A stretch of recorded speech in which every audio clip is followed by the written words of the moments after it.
Hello everyone, how's you all? Hope you all are doing great. So welcome back in the session. This time for class 12.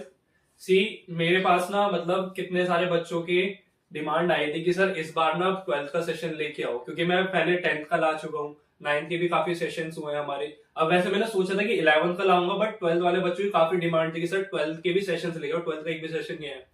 तो आज हम 12th का first session लेके आ रहा हूँ मैं। 12th का वन शॉट करेंगे, रिलेशन एंड फंक्शन पूरा ट्राई करने की कोशिश करेंगे कि इसी सेशन में हम लोग पूरा कर जाए, ठीक है।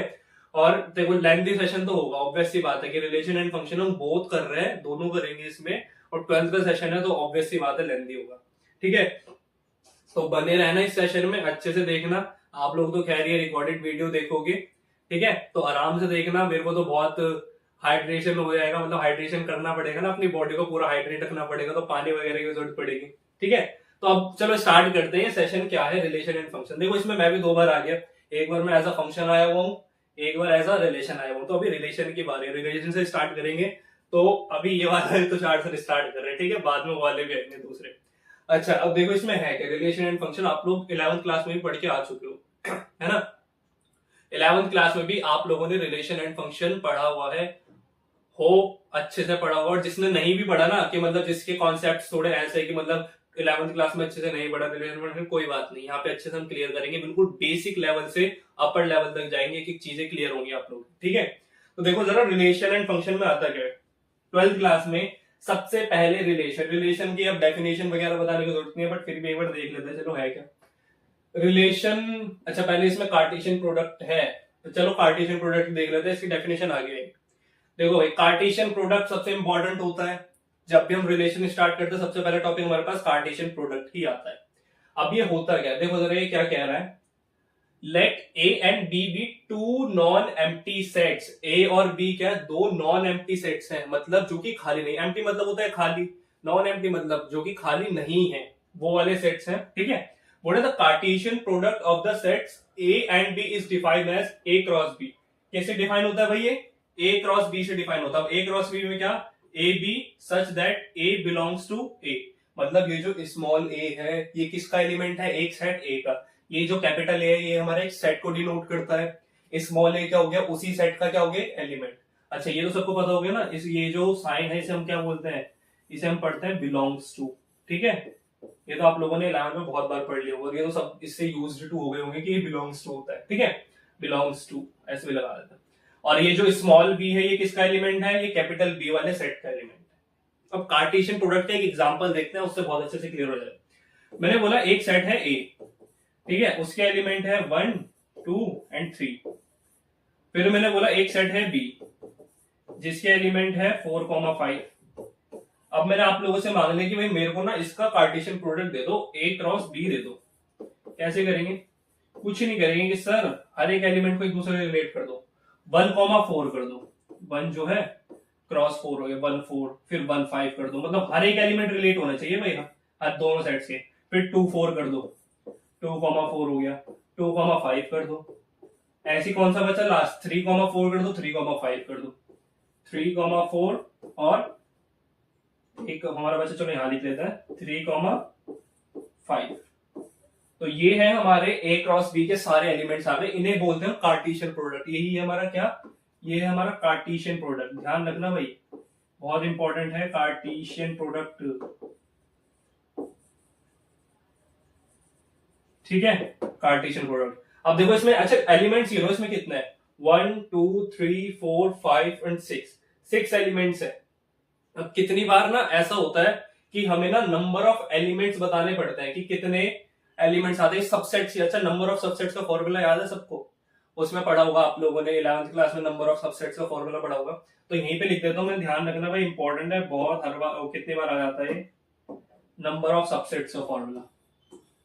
नंबर ऑफ सबसेट्स क्या होता है, नंबर ऑफ सबसेट्स का फॉर्मूला होता है 2 की पावर n, और n क्या होता है हमारा नंबर ऑफ एलिमेंट्स। n क्या होता है, n होता है हमारा नंबर ऑफ एलिमेंट्स। ये चीजें भूलना मत, ये चीजें बहुत बार आ जाती हैं, एक नंबर के क्वेश्चन में भी आती हैं और वैसे भी आती है, ठीक है। तो ये नंबर ऑफ सबसेट्स, इससे मतलब कार्टेशियन प्रोडक्ट की हेल्प से हमने एक और चीज बता दी। तो अगर मेरे को आप पूछना हो कि मेरे को ए क्रॉस बी में नंबर ऑफ सबसेट्स कितने आएंगे। देखो अभी तो मैंने सिर्फ कार्टेशियन प्रोडक्ट करा है, बट मेरे को पता है इसमें 1 भी इसका सबसेट है, 2 भी इसका सबसेट है, 3 भी सबसेट है ना, फिर 1 4 भी इसका सबसेट है, 1 5 भी सबसेट है। ये सारी चीजें आप लोगों ने पढ़ी हुई है। तो अगर मेरे को बताना है कि इसके नंबर ऑफ सबसेट्स कितने हैं, तो कितने भाई, ऊपर एन की वैल्यू कितनी है, यहाँ है कितने 3, यहाँ है एन की वैल्यू कितनी 2, 3 2 6, 2 की पावर 6, मतलब टोटल एलिमेंट्स कितने भाई, 3 ऊपर है 2 नीचे है, अच्छा 5 होंगे ना, सॉरी 2 की पावर 5 होगा, ऊपर 3 है नीचे कितने हैं 2 है, तो कितना हो जाएगा 2 की पावर 5, 2 की पावर 5 एलिमेंट्स, ठीक है, मतलब कितना होगा 32, 2 की पावर 5 32 हुआ है, इतना ही होगा, ठीक है, देख लेना। बाकी जो भी 2 की पावर n होती है, n क्या होता है हमारे number of elements present in set, ठीक है, ये हो गया नंबर ऑफ सबसेट। खैर ये तो पूछा नहीं था, कार्टेशियन प्रोडक्ट बताना था मेरे को, ये है कार्टेशियन प्रोडक्ट। आगे बढ़ते हैं, आगे देखो जरा आगे क्या है भाई, अब आता है रिलेशन। देखो अब आगे रिलेशन की डेफिनेशन, एनी सबसेट, आगे ना भाई सबसेट, अभी हमने सबसेट के बारे में भी पढ़ा कि सबसेट क्या होता है, ठीक है, any subset of A cross B, अभी हमने ए क्रॉस बी ही के ही एलिमेंट्स देखी, उसी का मैंने आप लोगों को बताया कि सबसेट्स क्या होते हैं। Any subset of A cross B is defined as a relation from set A to B, from set A से बी तक। क्या बोल रहा है कि भाई ए क्रॉस बी में जितने भी एलिमेंट्स आ रहे हैं, जो मैं बोल सकता हूं कि वो उसके सबसेट्स हैं, जो भी एलिमेंट्स ए क्रॉस बी में प्रेजेंट होते हैं वो क्या होते हैं, सबसेट होते हैं, ठीक है। Any subset of A cross B is defined as a relation from A to B, set A से बी तक के जितने भी सबसेट्स आ रहे हैं वो सारे उसके क्या रिलेशंस भी हैं, उनके रिलेशंस भी है। मतलब ए क्रॉस बी का मैंने कार्टेशियन प्रोडक्ट निकाला, उससे मेरे को पता है कि उसके अंदर जो भी एलिमेंट्स है वो सारे क्या सबसेट है, किसके सबसेट है, ए से बी तक के सबसेट है, ए क्रॉस बी के सबसेट है, ठीक है। Where A and B are non empty sets, ये तो पता ही है भाई कि नॉन एम्प्टी सेट्स होगा तभी हमारे पास सबसेट आता है। अच्छा एक याद रखना कि नल सेट, या जिसे हम बोलते हैं phi set, null set is the every, null set is subset of every set, कि नल सेट क्या होता है, एम्प्टी सेट, जो कि हम फाई से नोट करते हैं, मैं यहां लिख भी देता हूं, ये होता है फाई, जिसे हम एम्प्टी सेट भी बोलते हैं, null set. Phi is the subset, phi is the subset of every set, कि मैंने आप लोगों से बोला कि मेरे पास एक ए सेट है, अब मैंने आप लोगों को कुछ एलिमेंट ही नहीं दिया इस सेट के अंदर, कोई मेरे को, मैंने आपको कोई इन्फॉर्मेशन नहीं दी कि कोई एलिमेंट है नहीं, आप लोगों से पूछ लिया भाई, एक मैंने ए सेट दे दिया और आप लोगों को मैंने कुछ भी इन्फॉर्मेशन नहीं दी कि इसमें कोई एलिमेंट प्रेजेंट है या नहीं, आपसे पूछ लिया कि भाई अब इसका सबसेट बताओ। अब ये थोड़ी बोलोगे सर आपने तो एलिमेंट ही नहीं दिए तो इसका सबसेट कहां से बता दे, भाई अगर मैंने कोई एलिमेंट नहीं दिया तो इसका जो सबसेट होगा वो होगा फाई। फाई किसी हर एक सेट का जिसमें एलिमेंट प्रेजेंट है या नहीं है उससे फर्क नहीं पड़ता, बट नल सेट जो होता है वो सबसेट होता है हर एक सेट का, ठीक है। ये एक्स्ट्रा इन्फॉर्मेशन दे रहा हूं जो कि 11th क्लास से, इसलिए मैंने बोला था जिसने 11th नहीं भी पढ़ी ना वो अगर डायरेक्ट ये सेशन में देख रहा तो उसके 11th के कॉन्सेप्ट्स भी क्लियर होगा। नल सेट जो है आप लोग 11th में ये चीजें पढ़ते हो, ठीक है, तो ये चीजें भी आपकी साथ साथ क्लियर होती जा रही, ठीक है। अब ये देखो जरा, relation from A to A is also called relation on A. क्या बोल रहा है भाई कि जब हम बोलते हैं ना ए टू ए या ए क्रॉस ए बोलते हैं, ए क्रॉस ए, कि ए का जो रिलेशन है वो ए से ही है, इसे हम इनडायरेक्टली ये भी बोलते हैं कि रिलेशन ऑन ए, ठीक है। जैसे यहाँ पे आया हुआ है relation from set A to B, set A से बी तक का रिलेशन है, तो मैं इसे बोल सकता हूं relation of A on B, relation on B बोल सकते हैं। अगर मैं बात कर रहा हूं ए की, ए सेट की बात कर रहा हूं, ये लो set A has relation on set B. ध्यान रखना भाई बहुत इंपॉर्टेंट है, कितनी बार बच्चे इसमें कंफ्यूज हो जाता है, जब उन्हें डायरेक्टली एक बार दे दिया जाता है कि रिलेशन ऑन ए, उन्हें पता ही नहीं होता रिलेशन ऑन ए का मतलब क्या है। रिलेशन ऑन ए का मतलब होता है ए का ए से रिलेशन, मतलब ए क्रॉस ए क्रॉस ए का कार्टेशियन प्रोडक्ट। ध्यान रखना, दोबारा से सुन लो कि रिलेशन ऑन ए का मतलब होता है ए क्रॉस ए का ही ए से रिलेशन बनाना बोलते हैं रिलेशन ऑन ए, ठीक है। ध्यान रखना बहुत इंपॉर्टेंट है, ऐसी चीजें ना, मतलब जब आप लोग आगे जाके कॉम्पिटेटिव एग्जाम्स की तैयारी करोगे ना उसमें बहुत देखते हो, उसमें आपको लोगों को डायरेक्ट नहीं दिया जाता कि रिलेशन ऑन ए टू ए या मतलब ए क्रॉस ए, डायरेक्ट नहीं दिया जाता, उसमें ऐसी लैंग्वेजेस यूज की जाती है कि रिलेशन ऑन ए। अब वो आप लोगों के ऊपर है कि किसके कितने बेसिक्स कॉन्सेप्ट अच्छे हैं, ठीक है, तो एक बेसिक सी चीज है, ध्यान रखना। आगे बढ़ते हैं, आगे क्या है, आगे देखो वही जरा, आगे आता है रिलेशंस। रिलेशंस को कैसे लिखते हैं, how to write relations, relations को हम कैसे लिख सकते हैं, इसके 3 तरीके होते हैं। देखो there are 3 ways of writing a relation, ठीक है, एग्जांपल्स के थ्रू दिया हुआ है। अब इन्होंने एक एग्जांपल दिया हुआ है कि लेट ए एक सेट है जिसके एलिमेंट्स है 1 2 3 और बी दे रखा है 1 3 5 7। ठीक है जी, ये दे रखा है। अब देखो जरा, पहले तो इन्होंने बोल दिया कि हम ऐसे लिख सकते हैं कि रिलेशन है, उसका एक सेट बना दिया, आर एक सेट बना दिया जिसमें क्या क्या एग्जिस्ट कर रहा है, 1 1 एग्जिस्ट कर रहा है, 2 3 एग्जिस्ट कर रहा है, 3 5। और देखो ये जरा 1 3 से रिलेट करा दिया इन्होंने, 2 5 से रिलेट, अच्छा 2 भी 3 से रिलेट करा रखा है, 3 जो है 5 से रिलेट करा रखा है। तो इस सेट देखने का सिर्फ एक तरीका है कि हम रिलेशंस के जो हमारे एलिमेंट्स हैं, हमारे पास दो सेट्स हैं, उनके एलिमेंट्स को किस तरीके से रिलेट करके लिखना है, जस्ट वो है। ठीक है, देखो इसका सेट ए का मैंने 1 लिया, सेट बी से भी मैंने 1 ले लिया, सेट ए से मैंने 2 लिया, सेट बी से मैंने क्या ले लिया, 3 ले लिया, सेट ए से मैंने क्या लिया, 3 ले लिया ये वाला, तो सेट बी से मैंने क्या लिया, 5 ले लिया। जस्ट नॉर्मल लिखने का तरीका है, ये कोई इसमें कंफ्यूज होने वाली बात नहीं, सिर्फ लिखने का तरीका है, ना ही कहीं पूछे जाते ना कुछ। ठीक है, इधर देखो जरा, ये और दो तरीके और देखो, और क्या है, दूसरा तरीका है इसका कि आर ए कॉमा बी, अच्छा बी इसमें दिया हुआ है, बी की एक चीज दी हुई है, देखो जरा, इन्होंने बोला हुआ है कि बी जो है इक्वल है किसके, बी किसके इक्वल है, b is equal to 2a-1, 2a-1, और ए किससे बिलोंग कर रहा है, ए से बिलोंग कर रहा है, बी से बिलोंग कर रहा है। मतलब कि हमारे पास कोई एक सेट होगा, मैंने बोल दिया कि एक ए सेट है जिसमें जो एलिमेंट है वो कुछ भी प्रेजेंट है, ए सी और डी प्रेजेंट है। ठीक है, मैंने बोल दिया बी है, बी में जो प्रेजेंट है उसमें बी ई और एफ प्रेजेंट है। ठीक है जी, अब इसने बोला है कि 2a-1 इज इक्वल टू, अच्छा b is equal to 2a-1 है, कि मैं b की कोई वैल्यू पुट करूंगा इसमें से, मतलब अच्छा ये तो मैंने भी एज अ एग्जांपल दिया हुआ है। इसने बोला है कि मैं कोई भी b की वैल्यू ले लूं, उससे मेरे को कोई a की वैल्यू मिलेगी, तो ये आपस में क्या करेंगे, रिलेट करेंगे। लिखने के तरीके हैं, अभी भी बता रहा हूं, ये सिर्फ लिखने के तरीके हैं कि इस तरीके से रिलेशंस लिखे जाते हैं। देखो ये पहली बता दिया how to write relations, relations को किस तरीके से लिखना है। अभी आप लोग ऐसे क्वेश्चंस करोगे, ये मैं बोल रहा हूं कि ये एज अ क्वेश्चन दिया हुआ है, इसमें अगर मैं बोल देता ना कि आप लोगों को ना मैंने रिलेशन दे दिया R to R, relation from R to R, कि भाई दो सेट है, ए पहला सेट भी सारे के सारे रियल नंबर एग्जिस्ट कर रहे हैं, दूसरे सेट में भी सारे रियल नंबर एग्जिस्ट कर रहे हैं, तो अब आप लोगों को ये क्वेश्चन सॉल्व करना है। तो ये रिलेशन लिखने के तरीके होते हैं सिर्फ। ठीक है, ये आप लोग आगे देखोगे। फिर ये भी एक तरीका है कि भाई ए जो है रिलेट कर रहा है बी से, ठीक है, फिर उन्होंने बोल दिया B is equal to 2a-1, वही ऊपर वाला जिसमें ए बिलोंग्स टू ए है और बी बिलोंग्स टू बी है। ये सिर्फ लिखने के तरीके हैं। ठीक है, इन पे इतना ध्यान नहीं देना, बस पता होना चाहिए कि रिलेशन लिखने के कैसे तरीके होते हैं, 3 तरीके होते हैं। ठीक है, आगे आ जाओ जरा। अच्छा मैंने यहाँ कुछ रह गया क्या, कुछ समझाया नहीं आप लोगों को? अच्छा हाँ देखो, ये तो बस नॉर्मल दिया भी हुआ है।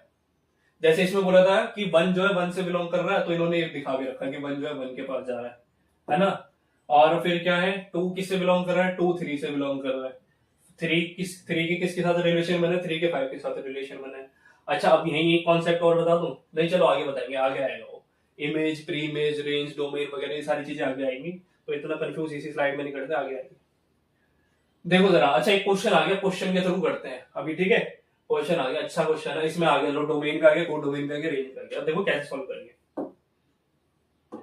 पढ़ो भाई। इसे क्या कह रहा है, एक सेट दिया हुआ है, let A is equals to bracket में देखो क्या आ रहा है, ब्रैकेट में आ रहा है 1 2 3 से लेके 14 तक के सारे एलिमेंट्स आ रहे हैं। ठीक है, अब हमसे क्या बोला है, define a relation R from A to A. भाई बड़ा इंपॉर्टेंट है ये जो इसने बोला है, ए टू ए मतलब क्या है इसका, ए से ए के रिलेशंस। अब ए से ए के रिलेशंस कैसे सर, जैसे मैंने बोला ए ये रहा, ठीक है, ए में जो एलिमेंट्स आएंगे वो आएंगे 1 2 से लेके कितना 14 तक। ए से ए के इसने रिलेशंस बोले हैं, तो यहाँ पे भी ए आएगा। ए में क्या क्या आएगा, इसमें भी 1 2 से लेके कितने 14 तक के सारे एलिमेंट्स, 1 से लेके 14 तक एलिमेंट्स दोनों में एग्जिस्ट करेंगे, क्योंकि जो मेरा रिलेशन है वो ए से ए तक। ठीक है, अच्छा अब इतना तो आप लोगों को पता होगा कि ये सारे एक्स एलिमेंट्स होते हैं, ये सारे के सारे वाई वाले एलिमेंट्स होते हैं। जैसे इसने बोला ना एक्स कॉमा वाई, तो ये एक्स होता है, ये सारे वाई होते हैं। ठीक है, अब आगे बढ़ते हैं। इसने बोला है कि जो रिलेशंस बनाने हमें वो बनाने हैं भाई x comma y such that x minus 3y is equal to 0। ठीक है जी, इसे थोड़ी सी इक्वेशन को सॉल्व कर लेते हैं। ये हो जाएगी sir x minus 3y is equal to 0 दिया हुआ है, तो मैं इसे बोल सकता हूं कि x जो है किसके इक्वल है, 3y के इक्वल है।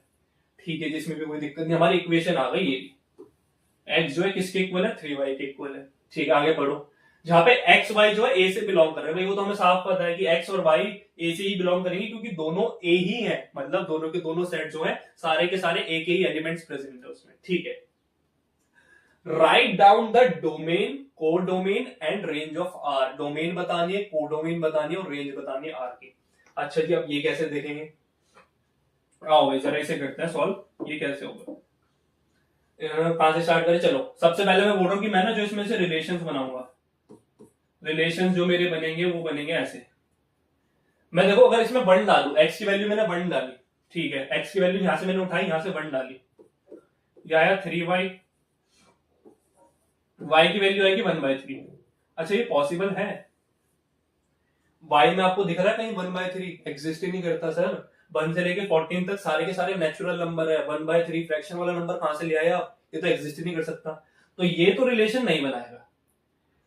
फिर अगर x की वैल्यू में 2 डाल दूंगा तो वो y की वैल्यू 2/3 हो जाएगी सर, वो भी रिलेशन नहीं बनाएगा, क्योंकि 2/3 भी प्रेजेंट नहीं है y की जगह। तो ठीक है जी, मैंने बोला आप बिल्कुल सही कह रहे हो, आ जाओ भाई 3 पे आ जाओ। फिर मैंने बोला x से 3 उठा लो तुम, x से 3 उठाया इज इक्वल्स टू ये 3y है, 3 से 3 कैंसिल आउट हो जाएगा, y की वैल्यू 1 आएगी। अब मैंने पूछा भाई y में 1 एग्जिस्ट कर रहा है? हाँ जी सर बिल्कुल कर रहा है, y का जो सबसे पहला एलिमेंट है वो 1 है।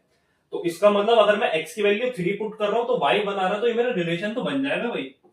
x की वैल्यू 3 डाल दी, y मेरा 1 आ रहा है, एक पहला रिलेशन आ गया मेरा। ठीक है जी, दूसरे पे आ जाओ, दूसरा चेक करते हैं। अच्छा 3 के बाद मैं इसमें से 4 उठा लू, y की वैल्यू आ जाएगी 4/3, पॉसिबल नहीं है सर। फिर 5 उठा लू x से, x अगर मैंने 5 रखा, y की वैल्यू आ जाएगी 5/3 सर, वो भी पॉसिबल नहीं है।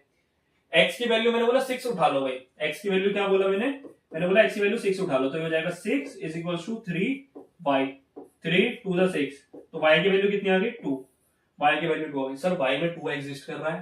बिल्कुल कर रहा है भाई। तो दूसरा रिलेशन क्या बनेगा कि x की वैल्यू 6 डालो, y 2 आ रहा है। अच्छा मैंने अभी 2 ही करा है, मैं करने को देखो ऐसे ही कर करके मैं सारे चेक करके कर सकता हूँ, ऐसे ही होगा सेम, आप लोगों को बिल्कुल अच्छे समझ आ गया हो। बट लाइट सॉल्वर नाम रखा है तो ऐसे तो करेंगे नहीं कि मतलब हम पूरा चेक करें। आ जाओ जरा यहाँ पे, इधर देखो एक ट्रेंड ऑब्जर्व करो कि भाई ये 3 के मल्टीपल्स बन रहे हैं सारे, ये 3 3 2 6, और यहाँ पे जो y की वैल्यू आ रही है वो नॉर्मल 1 2 3 4 चलेगी। 3 का मल्टीपल देखो 3 2 6, फिर दूसरा जो अगला रिलेशन आएगा इससे वो कितना आना चाहिए? वो आना चाहिए सर 9 आना चाहिए, और यहाँ पे 3 आना चाहिए। चलो एक बार ये चेक भी कर लो एक बार, मैंने बोलते कि भाई 9 आएगा और 3 आएगा। मैंने x की वैल्यू 9 डाली, x की वैल्यू क्या डाल दी 9, तो ये हो जाएगा 9 इज इक्वल टू 3y, तो y की वैल्यू कितनी आएगी? y की वैल्यू 3 आएगी। लो सर ये तो बड़े बिल्कुल सही रिलेशन बनाया आपने, है ना भाई? 9,3 के ही रिलेशन बन रहे हैं, बिल्कुल सही है। अच्छा अगर मैं बोल रहा हूँ कोई मेरे से आगे पूछ लेगी सर इसमें तो 6 और 7 में एग्जिस्ट करता है, आपने 6 7 को नहीं लिया भाई। 7/3 y में एग्जिस्ट नहीं कर रहा, 8/3 y में एग्जिस्ट नहीं कर रहा, 9/3 करूंगा तो y की वैल्यू 3 आ जाएगी, वो तो एग्जिस्ट कर रहा है भाई, है ना? अब इतने तो छोटे हो नहीं कि मैंने ये बोल दिया कि यहाँ पे 9 है ये 3 है, तो 9/3 पे एग्जिस्ट नहीं कर रहा भाई, 9/3 है तो वो कैंसिल आउट भी तो होगा। तो इतने छोटे तो हो नहीं कि मैं ये चीजें बताऊं आपको, है ना? तो अब आगे देखो जरा, आगे कौन सा बनेगा? 3 हो गया, 6 हो गया, 9 हो गया, 9 के बाद क्या आता है? 3 का मल्टीपल 12 आता है सर, 12 आता है, और ये किससे हो जाएगा? 4 से हो जाएगा। हाँ जी बिल्कुल हो जाएगा, ले लो भाई। 12 इज इक्वल टू 4y हो जाएगा, 4 से काटो 3 जा, तो y की वैल्यू कितनी आ गई?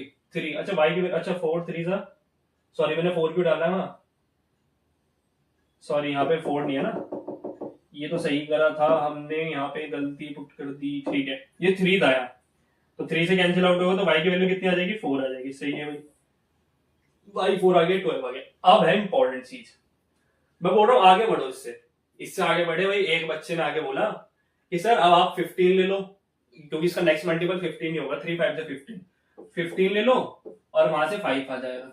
मैंने बोला बिल्कुल सही कह रहा है भाई, है ना? यहां से हमने 15 ले लिया तो ये हो जाएगा 3y, तो y की वैल्यू कितनी हो जाएगी? 5 आ जाएगी, है ना? और बड़ा खुश हो गया ये देख के कि सर मेरा तो आंसर आ रहा है। बट बच्चा ये भी तो देखना कि ये तो एलिमेंट्स ही 14 तक है, तो मैं 15 कहां से ले आऊंगा भाई? x की वैल्यू कहां तक एग्जिस्ट कर रही है? x तो सिर्फ 14 तक एग्जिस्ट करेंगे, और यहाँ पे हमने x क्या पुट कर दिया? यहाँ पे x हमने कितना 15 पुट कर दिया, तो पॉसिबल ही नहीं है, तो ये रिलेशन बन ही नहीं सकता। तो मेरे जो रिलेशन बनेंगे वो सिर्फ यहां तक बनेंगे, जो मेरे रिलेशन बनेंगे वो सिर्फ यहां तक बनेंगे, ध्यान रखना भाई, ठीक है? चलो आगे बढ़ो, अब हमसे जो पूछा वो बताते हैं। अब हमसे उसने बोला था डोमेन, डोमेन कुछ नहीं होता, एक्स के जितने भी एलिमेंट्स है ना, एक्स में जितने भी एलिमेंट्स एग्जिस्ट करते हैं वो सारे के सारे डोमेन होते हैं। एक्स के एलिमेंट्स बोल रहा हूँ, एक्स के एलिमेंट जो वाई से रिलेट करते हैं, मतलब जो हमारे रिलेशंस बने, अगर मैं इसके अकॉर्डिंग देखूं डोमेन क्या है, डोमेन है सर एक्स वाले एलिमेंट्स, ये है 3, ये है 6, ये है 9 और ये है 12, ये मेरी डोमेन होगी। मतलब जब मैं क्वेश्चन सॉल्व कर चुका हूं, इसमें मेरे जो एलिमेंट्स आए हैं उसमें जो एक्स की वैल्यूज आ रहे हैं ना, जितने भी एक्स आ रहे हैं वो सारे के सारे डोमेन है। भाई ऐसा मत बोल देना कि सर एक्स वाले तो 1 से लेके 14 तक है तो 14 डोमेन नहीं। जब आप लोगों ने रिलेशन बनाए उसमें जो एक्स की वैल्यू है 3, 6, 9 और 12, ये है आप लोगों की डोमेन। तो अगर मैं बात करूं डोमेन की, यहां पे लिख देते हैं डोमेन। डोमेन कितनी है भाई, डोमेन बन जाएगी कितनी, 3, 6, 9 और 12, 3, 6, 9 और 12, ये हो गई आप लोगों की डोमेन। ठीक है, ठीक है जी। आ जाओ अब किस पे, कोडोमेन की बात कर रहा है। कोडोमेन से पहले मैं आपको रेंज बता देता हूं, फिर वो ज्यादा इजी रहेगा। ठीक है, रेंज पे आ जाओ पहले, हमसे रेंज भी तो पूछिए, रेंज क्या होती है भाई। रेंज होती है जितने भी वाई वाले एलिमेंट्स आते हैं ना, एक्स और वाई आपस में रिलेट कर रहे हैं, एक्स के सारे एलिमेंट डोमेन हो गए, बचे वाई के एलिमेंट्स, वाई के एलिमेंट सारे रेंज हो जाएंगे भाई। 1, 2, 3 और 4, तो रेंज क्या हो गई, 1, 2, 3, 4, ये हो गई मेरी सारी रेंज। तो रेंज और डोमेन में तो किसी को दिक्कत नहीं होगी कि रिलेशंस बनाने के बाद जो मेरे एक्स के सारे एलिमेंट्स है वो डोमेन, वाई के सारे एलिमेंट्स मेरे रेंज। ठीक है, अब बात करते हैं कोडोमेन की। कोडोमेन, कोडोमेन होता है भाई वाई में एग्जिस्ट करने वाले सारे एलिमेंट, वाई में एग्जिस्ट करने वाले सारे के सारे एलिमेंट मेरे कोडोमेन होते हैं। तो कोडोमेन क्या होगा, कोडोमेन सर मेरा पूरा ए सेट हो जाएगा।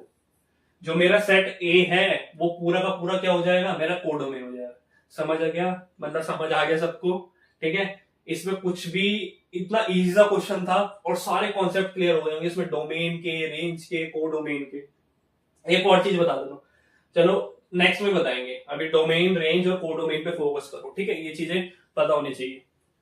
ठीक है, होप इसमें तो किसी को कोई दिक्कत नहीं होगी, बहुत इजी से चीजें थी। ठीक है, तो हो गई क्लियर, आगे बढ़ते हैं। आगे देखो क्या है। अच्छा, अब हमने रिलेशंस के बारे में पढ़ लिया। अभी तक जो मैंने आप लोगों को चीजें पढ़ाई वो थोड़ी बेसिक चीजें थी, रिलेशन का हम एक क्वेश्चन कर चुके हैं। अब जो हम पढ़ेंगे, अब पढ़ेंगे 12th के बेसिस पे रिलेशन के टाइप्स। अब एक्चुअल में हमारी 12th अब स्टार्ट हो रही है। अभी तक हमने 11th के थोड़े बेसिक्स पढ़े थे, आप लोगों को थोड़ा रेंज, कोडोमेन और डोमेन वगैरह पढ़ाया। ठीक है, अब हम एक्चुअल में 12th स्टार्ट कर रहे हैं। अभी तक तो सिर्फ ऐसा मान लो कि 11th का पार्ट कवर किया हमने। ठीक है भाई, अब आ जाओ सबसे इंपॉर्टेंट है इसमें टाइप्स ऑफ रिलेशन। भाई रिलेशन के कितने टाइप्स होते हैं, चलो भाई टाइप्स ऑफ रिलेशन पढ़ते हैं। टाइप्स ऑफ रिलेशन में सबसे पहला आता है एम्प्टी रिलेशन। एम्प्टी रिलेशन क्या होता है भाई, एम्प्टी रिलेशन अभी बता चुका हूं मैं, ये मेरे को बार बार इसमें क्या पढ़ रही है, let A B a set 5, अभी बताया था मैंने 5 जो है सबसेट है ए क्रॉस ए का, ये भी मैंने अभी एक लाइन लिखवा रखी है कि 5 जो है सबसेट होता है हर एक सेट का, तो वही चीज बोल रखी है। ठीक है, एम्प्टी सेट्स ये समझ जाना, इसमें तो कोई बताने की जरूरत नहीं है, अभी पीछे पढ़ के आया।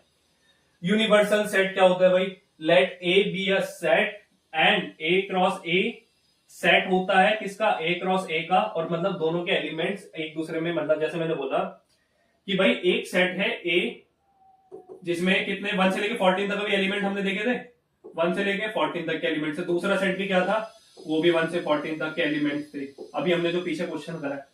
तो ये देखो जरा क्या कह रहा है कि इसका मैं ए से क्रॉस कर दूं, मतलब इसका ही इससे क्रॉस कर दूं, फिर वापस बात वही है ना, ए क्रॉस ए और ए क्रॉस ए दोनों चीज सेम है, तो एलिमेंट्स दोनों के सेम आते हैं।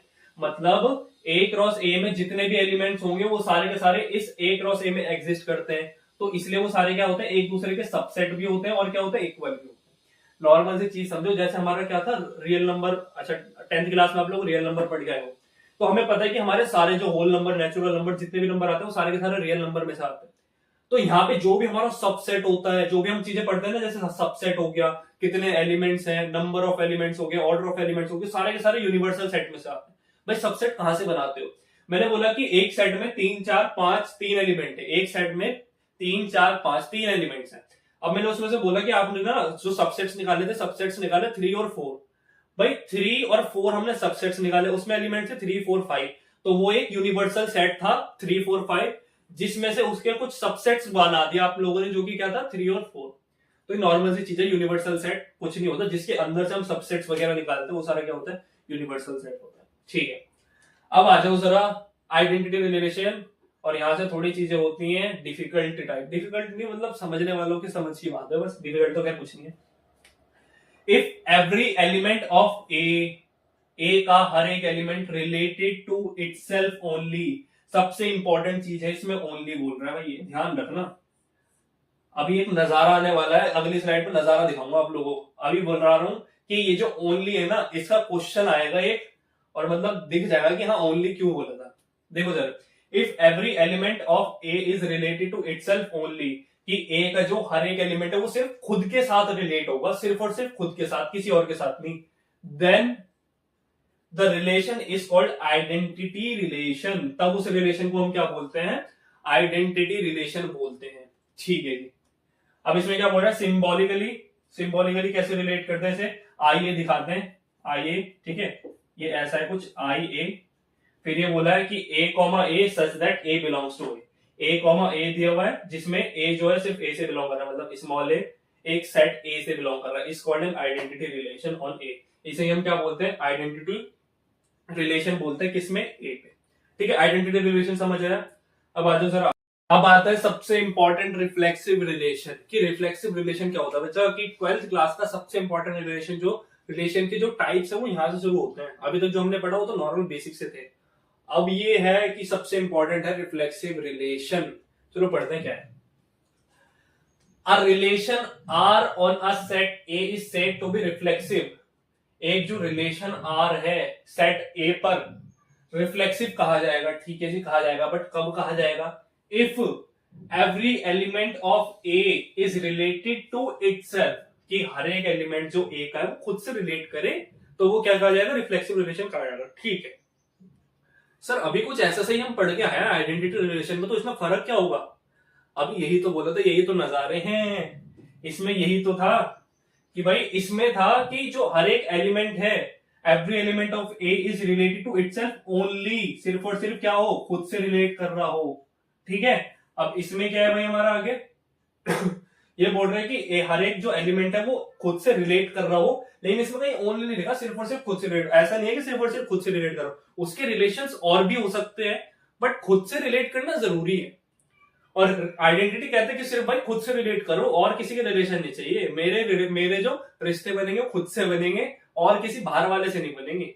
ये बोलता है कि भाई मेरे रिश्ते खुद से तो बनेंगे और बाहर वालों से बना लो, ये बड़ा फ्रेंडली सा है वो। ठीक है, वो थोड़ा क्या बोलते हैं, इंट्रोवर्ट सा है कि उसे बाहर वाले पसंद ही नहीं है। चलो आगे बढ़ते हैं, आगे समझते हैं क्या है।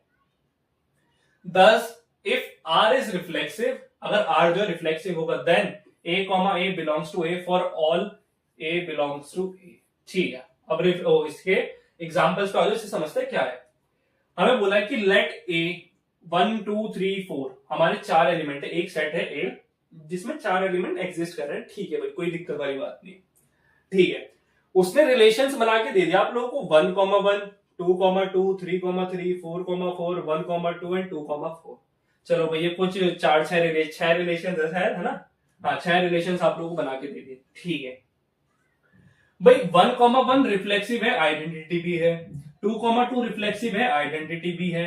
3, 3 रिफ्लेक्सिव भी है, आइडेंटिटी भी है। 4, 4 रिफ्लेक्सिव भी है, आइडेंटिटी भी है। 1, 2 and 2, 4 are not identity relations. ये आइडेंटिटी रिलेशंस नहीं होंगे भाई। क्या रिफ्लेक्सिव होंगे? हाँ जी सर, हो सकता है। रिफ्लेक्सिव की डेफिनेशन बोलती है कि सर उसके जो एलिमेंट है खुद से रिलेट करा दो, उसके बाद आप चाहे किसी से रिलेट कराते रहो, उससे कोई फर्क नहीं पड़ता। भाई इसके 4 एलिमेंट से चारों के चारों एलिमेंट खुद से रिलेट कर रहे हैं, इसके बाद वो किसी से रिलेट करे, उसे कोई फर्क ही नहीं पड़ता भाई। 4 एलिमेंट है तो चारों एक दूसरे से रिलेट होने चाहिए, उसके बाद किसी से कराते रहो।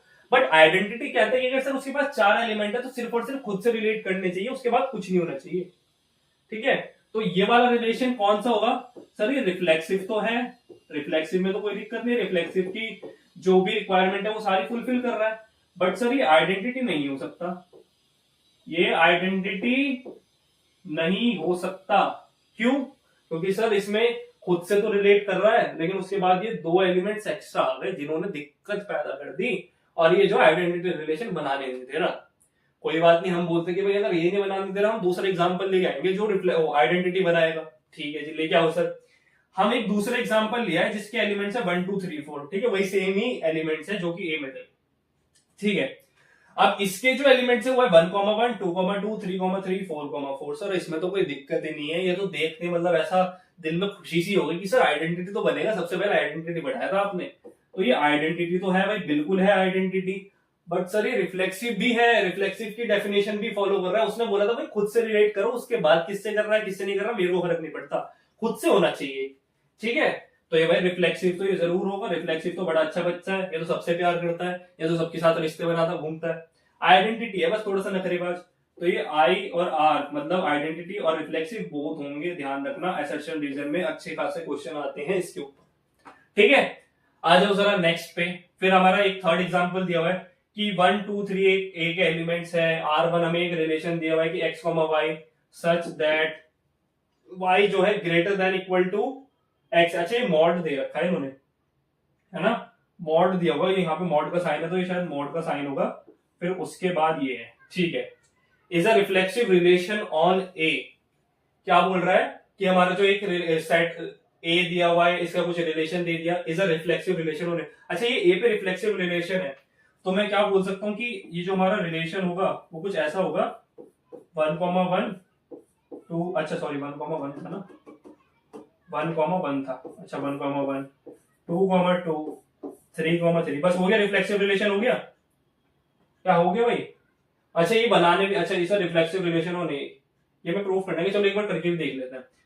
ठीक है भाई, अगर मैंने बोल दिया मैं ना y इसी में से लेना, भाई मेरे को ऑब्वियस सी बात है कि a में से ही मैं y लूंगा।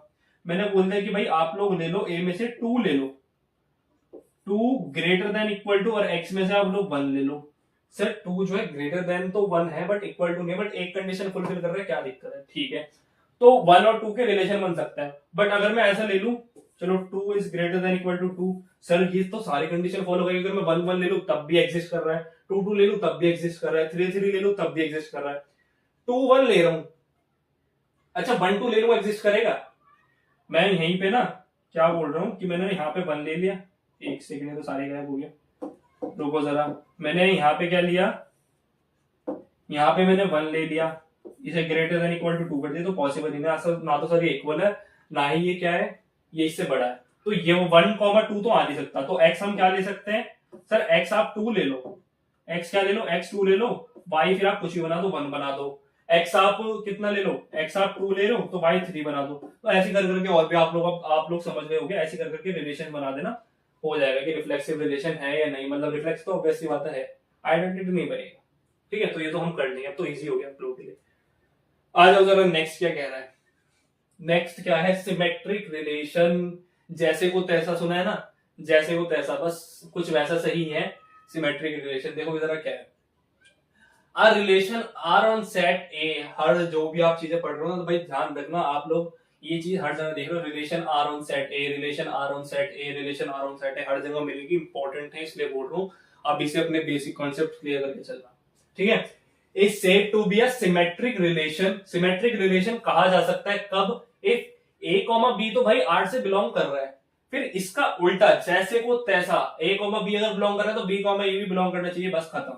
बस इतना समझ लो कि अगर मेरा ए कॉमा बी आर से बिलोंग कर रहा है ना, तो बी कॉमा ए भी आर से बिलोंग करना चाहिए, तो हमारा क्या बन जाएगा, ये हमारा सिमेट्रिक रिलेशन बन जाएगा for all A B belongs to A. ठीक है, इसका एग्जांपल देखो, एग्जांपल के थ्रू समझते हैं। ये बोल रहा है कि फॉर एग्जांपल ए दिया हुआ है 2, 4, 6, एक सेट है ए जिसका 2, 4, 6 दिया हुआ, और उसके रिलेशंस बना रखे उसने 2,4, 2,6, 4,4, 4,2, 6,2 is a symmetric relation on A, बोल रहा है। ठीक है, देखो सर भाई 2,4 है, मतलब ए कॉमा बी है तो बी कॉमा ए चाहिए, 2,4 है तो 4,2 है, 4,2, 4, हाँ जी है भाई, ये रहा 4,2 है और 2,4 भी है, बन गया भाई। ठीक है जी, अच्छा आप दूसरा चेक करो। अच्छा ऐसा नहीं है कि आप लोगों ने एक देखा तो सिमेट्रिक बता रहे हो, ऐसा नहीं करना भाई, सारे देखने, जितने भी एलिमेंट्स उसमें प्रेजेंट होंगे सारे देखूंगा मैं, ऐसे नहीं कर सकते। 2,6 है, सर 6,2, 6,2, 6, ये रहा सर 6,2 भी है, 2,6 है तो 6,2 भी है। ठीक है भाई, अब तो एक एलिमेंट बचा, इससे तो मेरे को कोई दिक्कत नहीं है, इसका जब हमारे पास कोई जोड़ा ही नहीं है। 4 वैसे भी एज अ 4,4 है, तो परेशान करने वाली चीज ही नहीं है, क्योंकि 4,4 है तो दूसरा भी क्या बनेगा, वो भी हमें 4,4 चाहिए था, तो ये तो कोई परेशान करेगा नहीं, क्योंकि देखो 4,4 है, तो अगर मेरे को इसका क्या बनाना है, बी ए कॉमा बी है तो बी कॉमा ए भी क्या बनेगा, वो भी 4,4 ही बनेगा। तो दोनों ही प्रेजेंट है, तो ये पूरा क्या बन रहा है, सिमेट्रिक रिलेशन बन रहा है कि इसका ए कॉमा बी है तो बी कॉमा ए प्रेजेंट है, ये ए कॉमा बी है तो बी कॉमा ए प्रेजेंट है, ये ए कॉमा बी है तो ये तो प्रेजेंट ऑल तो है ही। तो ये सिमेट्रिक रिलेशन हाँ जी है, सिमेट्रिक रिलेशन समझ आया, कोई दिक्कत नहीं है इसमें, ठीक है। अभी क्वेश्चन करेंगे और अच्छे से समझ आएगा, तो इसमें कोई प्रॉब्लम नहीं है होनी चाहिए। आगे आ जाओ भाई, अब आगे आ जाओ जरा। अब देखते हैं ट्रांजिटिव रिलेशन। देखो सबसे इंपॉर्टेंट, अगर मैं 3 रिलेशन की बात करूं रिफ्लेक्सिव, सिमेट्रिक, ट्रांजिटिव में, सबसे इंपॉर्टेंट है ये, सबसे क्रूशियल है ये, सबसे कंफ्यूजिंग है ये। बट अब जिस तरीके से मैं पढ़ाने वाला हूं, जो अच्छे से समझ के पढ़ेगा ना, वो कभी ट्रांजिटिव तो गलत नहीं करके आ सकता, ये तो गारंटी है। देखो जरा क्या कहता है transitive relation. Relation on set A, ये set A, relation on set A, यही चीज हम बार बार पढ़ते हुए आ रहे हैं, ध्यान रखना जरा। इज ट्रांजिटिव इफ एक्स जो है रिलेटेड टू वाई हो, वाई जो है रिलेटेड टू जेड हो, और एक्स जो है फिर रिलेटेड टू जेड हो। क्या बोल रहा है कि सर अगर मैंने कोई रिलेशन दे दिए तो उसमें एक्स कॉमा वाई प्रेजेंट है और sir y comma z present है, तो सर वाई एक्स और जेड भी आपस में रिलेट होने चाहिए, एक्स और जेड भी उस रिलेशन में प्रेजेंट होना चाहिए, एक्स और जेड भी आपस में रिलेट करने चाहिए, तब जाके वो ट्रांजिटिव बनेगा, ठीक है। अच्छा एग्जांपल्स में मैं बाद में आऊंगा, पहले नोट देखो जरा, नोट क्या कह रहा है भाई, बड़ा इंपॉर्टेंट है ये नोट, ये नोट सबसे इंपॉर्टेंट है। देखो, relation is not transitive only when x related to y and y related to z but x doesn't related to Z.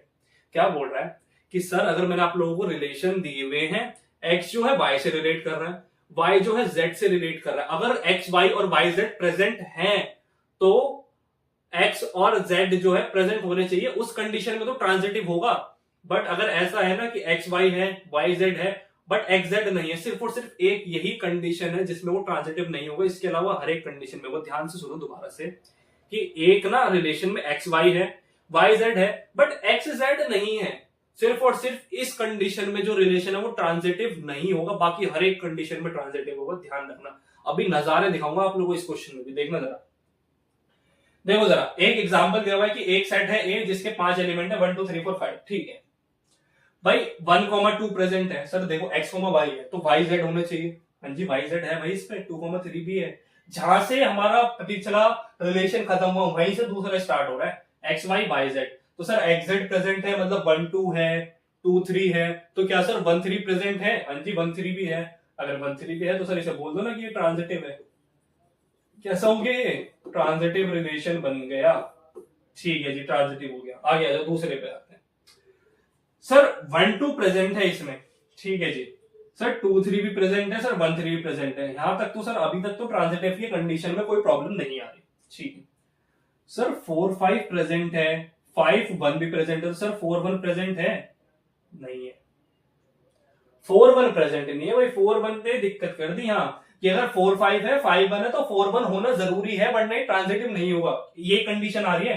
X Y present है, वाई जेड प्रेजेंट है, sir x Z तो present ही नहीं है, 4 1 तो present ही नहीं है, तो इस कंडीशन में ये नॉट ट्रांजिटिव, बहुत इंपॉर्टेंट है, ये ट्रांजिटिव नहीं है, ध्यान रखना भाई, ठीक है। थर्ड देखो जरा, सर एक रिलेशन है 1 3 2 4, सर इसमें अगर मैं बोल दूं कि ये x y है, सर इसमें तो y z ही नहीं है, y z ही नहीं है, ये वाला है ही नहीं, ये है ही नहीं, तो सर ये तो ट्रांजिटिव नहीं होगा। बोलो बेटा बहुत बढ़िया, बहुत अच्छा दिमाग लगाया, मैंने यही पढ़ा है, आपको ऐसे ही पढ़ा है, मैंने कहा कब बोला कि x y और y z जब प्रेजेंट होगा तभी वो रिलेशन ट्रांजिटिव होगा। भाई इसमें बोला है कि सिर्फ एक ही कंडीशन है जिसमें वो ट्रांजिटिव नहीं होगा, जिसमें वो ट्रांजिटिव नहीं होगा, वो सिर्फ कंडीशन ये है कि एक्स वाई प्रेजेंट है, वाई जेड प्रेजेंट है और एक्स जेड नहीं है। सर इसमें तो एक्स वाई है तो वाई जेड ही प्रेजेंट नहीं है, इसमें तो वाई जेड ही प्रेजेंट नहीं है। बच्चा सिर्फ इस नोट की एक लाइन पे ध्यान दे दो, जिसने ये समझ ली वो समझ जाएगा कि रिलेशन की जब एक्स वाई अगर प्रेजेंट है, वाई जेड भी प्रेजेंट होना चाहिए, और उस टाइम पे अगर एक्स जेड प्रेजेंट नहीं है तभी वो ट्रांजिटिव नहीं है, उसी कंडीशन में वो ट्रांजिटिव नहीं होगा, बाकी हर एक कंडीशन में होगा। सर इसमें एक्स वाई प्रेजेंट है, वाई जेड ही नहीं है, बट ये ट्रांजिटिव होगा। एक्स वाई प्रेजेंट है सर, वाई जेड ही नहीं है, मेरे को मतलब ही नहीं है किसी नंबर से हो या ना हो, सर ये ट्रांजिटिव है, ये जो रिलेशन है ये ट्रांजिटिव है। क्यों? क्योंकि ट्रांजिटिव की डेफिनेशन बोलते हैं कि मैं सिर्फ एक ही कंडीशन में ट्रांजिटिव नहीं होऊंगा, वो उस कंडीशन में कि एक्स वाई हो, वाई जेड हो, लेकिन एक्स जेड ना हो। सिर्फ ये कंडीशन है, इसके अलावा मैं हर एक कंडीशन में ट्रांजिटिव हूं। ठीक है, तो इस कंडीशन में क्या है, एक्स वाई है तो सर वाई जेड ही नहीं है, बट मैं ट्रांजिटिव रहूंगा इसमें। क्यों? क्योंकि मैंने तो जो मेरे नोट वाली जो रिलेशन है कि मतलब उसमें एक्स वाई हो, वाई जेड हो, एक्स जेड ना हो, वो वाली कंडीशन की कोई लाइन ही नहीं आ रही इसमें, वो वाली कंडीशन ही नहीं आ रही, तो मैं ट्रांजिटिव तो रहूंगा ना सर। मैं तो ये वाली कंडीशन फुलफिल नहीं कर रहा, तो मैं ट्रांजिटिव रहूंगा। मैंने बोला बहुत बढ़िया भाई, तो ट्रांजिटिव रह ले अगर रहना चाहता है। ठीक है, तो इतना समझ आया, सिर्फ एक कंडीशन में वो ट्रांजिटिव नहीं होता, बाकी हर एक कंडीशन में ट्रांजिटिव है। ठीक है जी, बहुत बढ़िया, इतना समझ आना ही चाहिए। आ जाओ जरा क्वेश्चंस पे, क्वेश्चंस करते हैं कुछ। क्वेश्चंस क्या कह रहा है भाई, चलो येलो से ही कर देते हैं। Show that the relation R in the set R, show that the relation R दिया हुआ है in the set R of real numbers. Real numbers आप लोगों को पता है क्या होते हैं, डिफाइंड एज आर का हमें दिया हुआ रिलेशन दिया हुआ है कि कुछ क्या बोला है, a comma b such that a जो है less than equal to b square है। ठीक है, is neither reflexive not transitive और नॉट सिमेट्रिक बोला है। ठीक है, अब ये चेक कैसे करेंगे, देखो भाई, सबसे पहले हम चेक करेंगे इसमें रिफ्लेक्सिव है या नहीं है। अच्छा, रिफ्लेक्सिव की कंडीशन के लिए आप लोगों को पता है क्या होना चाहिए कि सर a कॉमा a जो है बिलोंग्स टू आर। सबसे पहले ना मैं इसके सेटअप बना लेता हूं कि रियल नंबर की बात कर रहा है ना, रियल नंबर की बात कर रहा है। रियल नंबर में सारे नंबर एग्जिस्ट करते हैं sir, natural number, whole number, minus के इंटीजर, फ्रैक्शन वाले नंबर, पॉइंट वाले नंबर, सब कुछ एग्जिस्ट करता है रियल नंबर में, सारे आते हैं सब कुछ। ठीक है, रिफ्लेक्सिव की बात करते हैं तो सर मैंने लिया इसमें late A1, A2 belongs to R। अब अगर किसी भी तरह मेरा A1 और A2 आपस में इक्वल आ गया तो ये मेरा रिफ्लेक्सिव होगा, और नहीं आया तो नहीं होगा। चलो भाई देखते हैं। ठीक है, ये रियल नंबर की बात कर रहा है, ये रियल नंबर की बात कर रहा है ना, तो इसमें देखते हैं। अगर मैंने ले लिया, क्या नाम है, रियल नंबर में से मैं 1 उठा रहा हूं, मैंने यहां से 1 ले लिया। ठीक है जी, और रियल नंबर की किससे सेट था, show that the relation R in the set of real numbers. ठीक है, रियल नंबर और रियल नंबर से मैंने एक 1 ले लिया और एक दूसरा भी मैंने 1 ले लिया भाई, क्योंकि मेरे यही बनेंगे ना, यही रिलेशन बन सकते हैं। ठीक है जी, तो भाई मेरा 1 जो है वो less than equal to 1 square, ये कंडीशन सर नीचे ये इक्वल टू तो हो जाएगा कि 1 जो है इक्वल टू 1 तो है, बट ये ऊपर वाली कंडीशन तो सर फुलफिल ही नहीं कर रहा है ना, वो तो फुलफिल ही नहीं कर रहा, तो ये नहीं होगा। चलो इसमें अगर इसमें थोड़ी सी भी कंफ्यूजन है, दूसरा नंबर ले लो, दूसरा नंबर ले लो। मैंने बोल दिया सर ये आप ले लो 2,2 ले लो। लगाओ जरा इसमें ये वाला फंक्शन कि 2 जो है ग्रेटर और less than equal to 2 square होना चाहिए। क्या आएगा भाई 2, सर 2 लेस देन 4 तो है, बट सर 2 इक्वल टू 4 तो है ही नहीं, तो ये रिफ्लेक्सिव है ही नहीं भाई। तो भाई हमारा जो A1 है वो क्या है, ये तो है, मतलब क्या नाम है, ये मैं बोल सकता हूँ कि ये वाला तो कंडीशन फुलफिल कर रहा है, बट सर A1 जो है इक्वल टू A2 तो हो ही नहीं रहा, ये तो फुलफिल ही नहीं कर रहा। तो इस वजह से मेरा जो रिलेशन है देयरफॉर, तो ये क्या है, A1 not equal to A2 आ गया ना, देयरफॉर इट इज, डायरेक्ट लिख दो फिर अब तो, therefore it is not reflexive, it is not reflexive. ऐसे एग्जाम्पल के थ्रू आप कर सकते। ठीक है, अब बात आती है हमें क्या बोलना है, हमें बताना है कि सिमेट्रिक भी नहीं है। अब हमें क्या बताना है कि सर ये सिमेट्रिक भी नहीं है, तो आप लोगों को पता हो गया ना, पता लग गया। अब देखो, अच्छे यार ये भी मिट गया, सिमेट्रिक भी नहीं है, सिमेट्रिक भी नहीं है। सिमेट्रिक के लिए क्या करेंगे भाई, सिमेट्रिक ना दिखाने के लिए चलो अगर ये सिमेट्रिक चेक करते हैं कि सिमेट्रिक है या नहीं, चेक करो भाई इसे। इसने बोला अच्छा सिमेट्रिक अगर होगा तो sir A comma B belongs to R है, तो सर B कॉमा ए भी आर से बिलोंग करना चाहिए। उस कंडीशन में ये बिलोंग मतलब वो हो जाएगा, क्या नाम है, सिमेट्रिक हो जाएगा। इस कंडीशन में ये फुलफिल होनी चाहिए फॉर सिमेट्रिक, यहां पे लिख दो तू, फॉर सिमेट्रिक होना चाहिए। ठीक है, ले लो कोई भी 2 नंबर ले लो, 1,2 ही ले लेते हैं।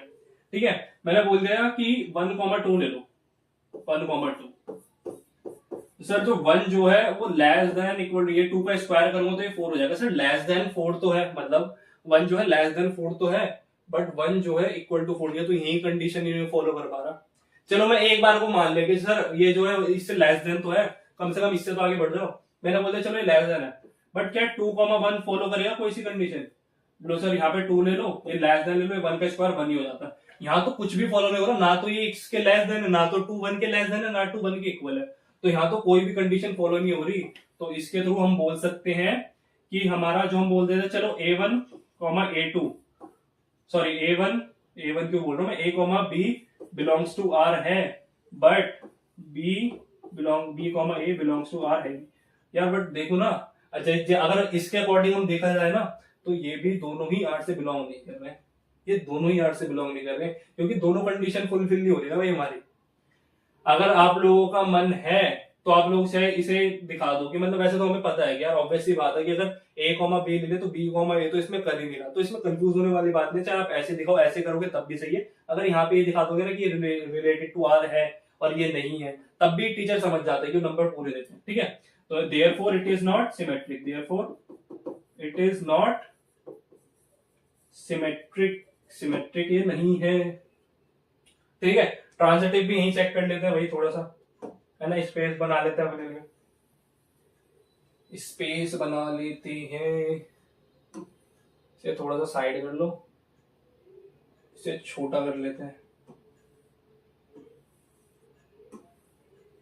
ठीक है ठीक है ठीक है ठीक है, बस बस बस आ जाओ जरा ट्रांजिटिव चेक कर लेते हैं इसे।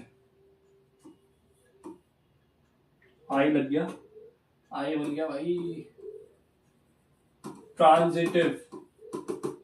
ट्रांजिटिव है या नहीं? ट्रांजिटिव के लिए क्या होना चाहिए सर, कि अगर हमारा A, B related to R है, B, C related to R है, तो सर C,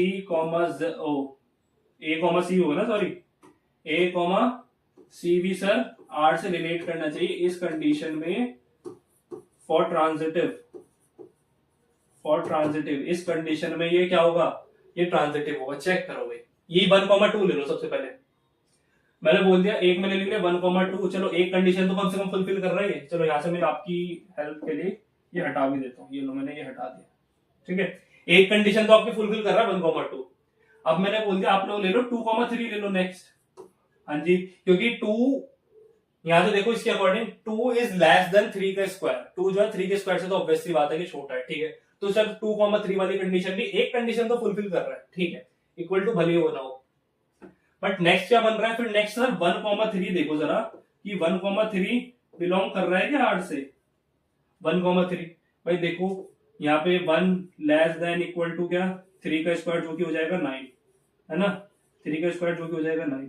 यहाँ पे फॉलो नहीं कर रहा भाई, 1 9 के इक्वल है नहीं, क्योंकि इसमें मेरे को दिखाना है कि वो ट्रांजिटिव नहीं है, तो मैं इसलिए दूसरी वाली कंडीशन बोलूंगा कि सर दूसरी वाली कंडीशन के अकॉर्डिंग तो ये ट्रांजिटिव हो ही नहीं सकता, भले ही पहली वाली हो रही है नहीं हो रही, बट जो क्वेश्चन में मेरे को बोला मेरे को तो वो साबित करना है ना, तो वो मैं दूसरी वाली कंडीशन के अकॉर्डिंग अगर मेरा वो प्रूफ हो रहा तो मैं क्यों पहले से पंगे लूंगा? तो ये नहीं हो रहा है ना भाई, नहीं हो रहा। और अगर मेरी मर्जी होती ना मैं यहाँ भी दिखाता कि भाई नहीं है रिलेटेड, अगर मेरा मन कर रहा है, मैं नहीं दिखा रहा कि ये रिलेटेड है ही नहीं, क्यों? क्योंकि सर ये दूसरी कंडीशन फुलफिल नहीं कर रहा, अगर दूसरी कंडीशन फुलफिल करता तो मैं बोलता कि रिलेटेड है, ठीक है, समझ आया? तो therefore it is not transitive, it is not, ये ट्रांजिटिव भी नहीं है,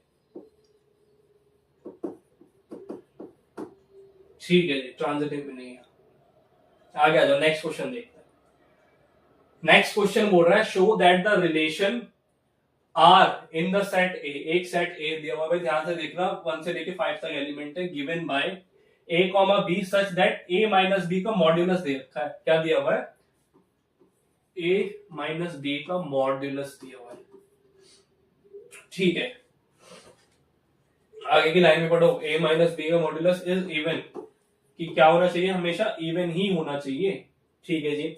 इज एन इक्विवेलेंस रिलेशन, अब मैं बताता हूं इक्विवेलेंस रिलेशन क्या होता है। इसमें एक लाइन सुन लो बस, इक्विवेलेंस रिलेशन वो होता है जब कोई भी रिलेशन रिफ्लेक्सिव है, सिमेट्रिक है और ट्रांजिटिव है। जब कोई भी रिलेशन रिफ्लेक्सिव, सिमेट्रिक, ट्रांजिटिव तीनों है तो उसे हम बोलते हैं इक्विवेलेंस रिलेशन। तो ये इनडायरेक्टली क्या कह रहा है कि ये हमारा कैसा है, ये रिफ्लेक्सिव भी है, सिमेट्रिक भी है, ट्रांजिटिव भी है। अब वो चेक करना है कि कैसे है, चेक करते हैं।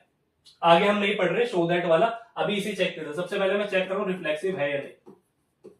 सबसे पहले मैं रिफ्लेक्सिव चेक कर रहा हूं, ठीक है।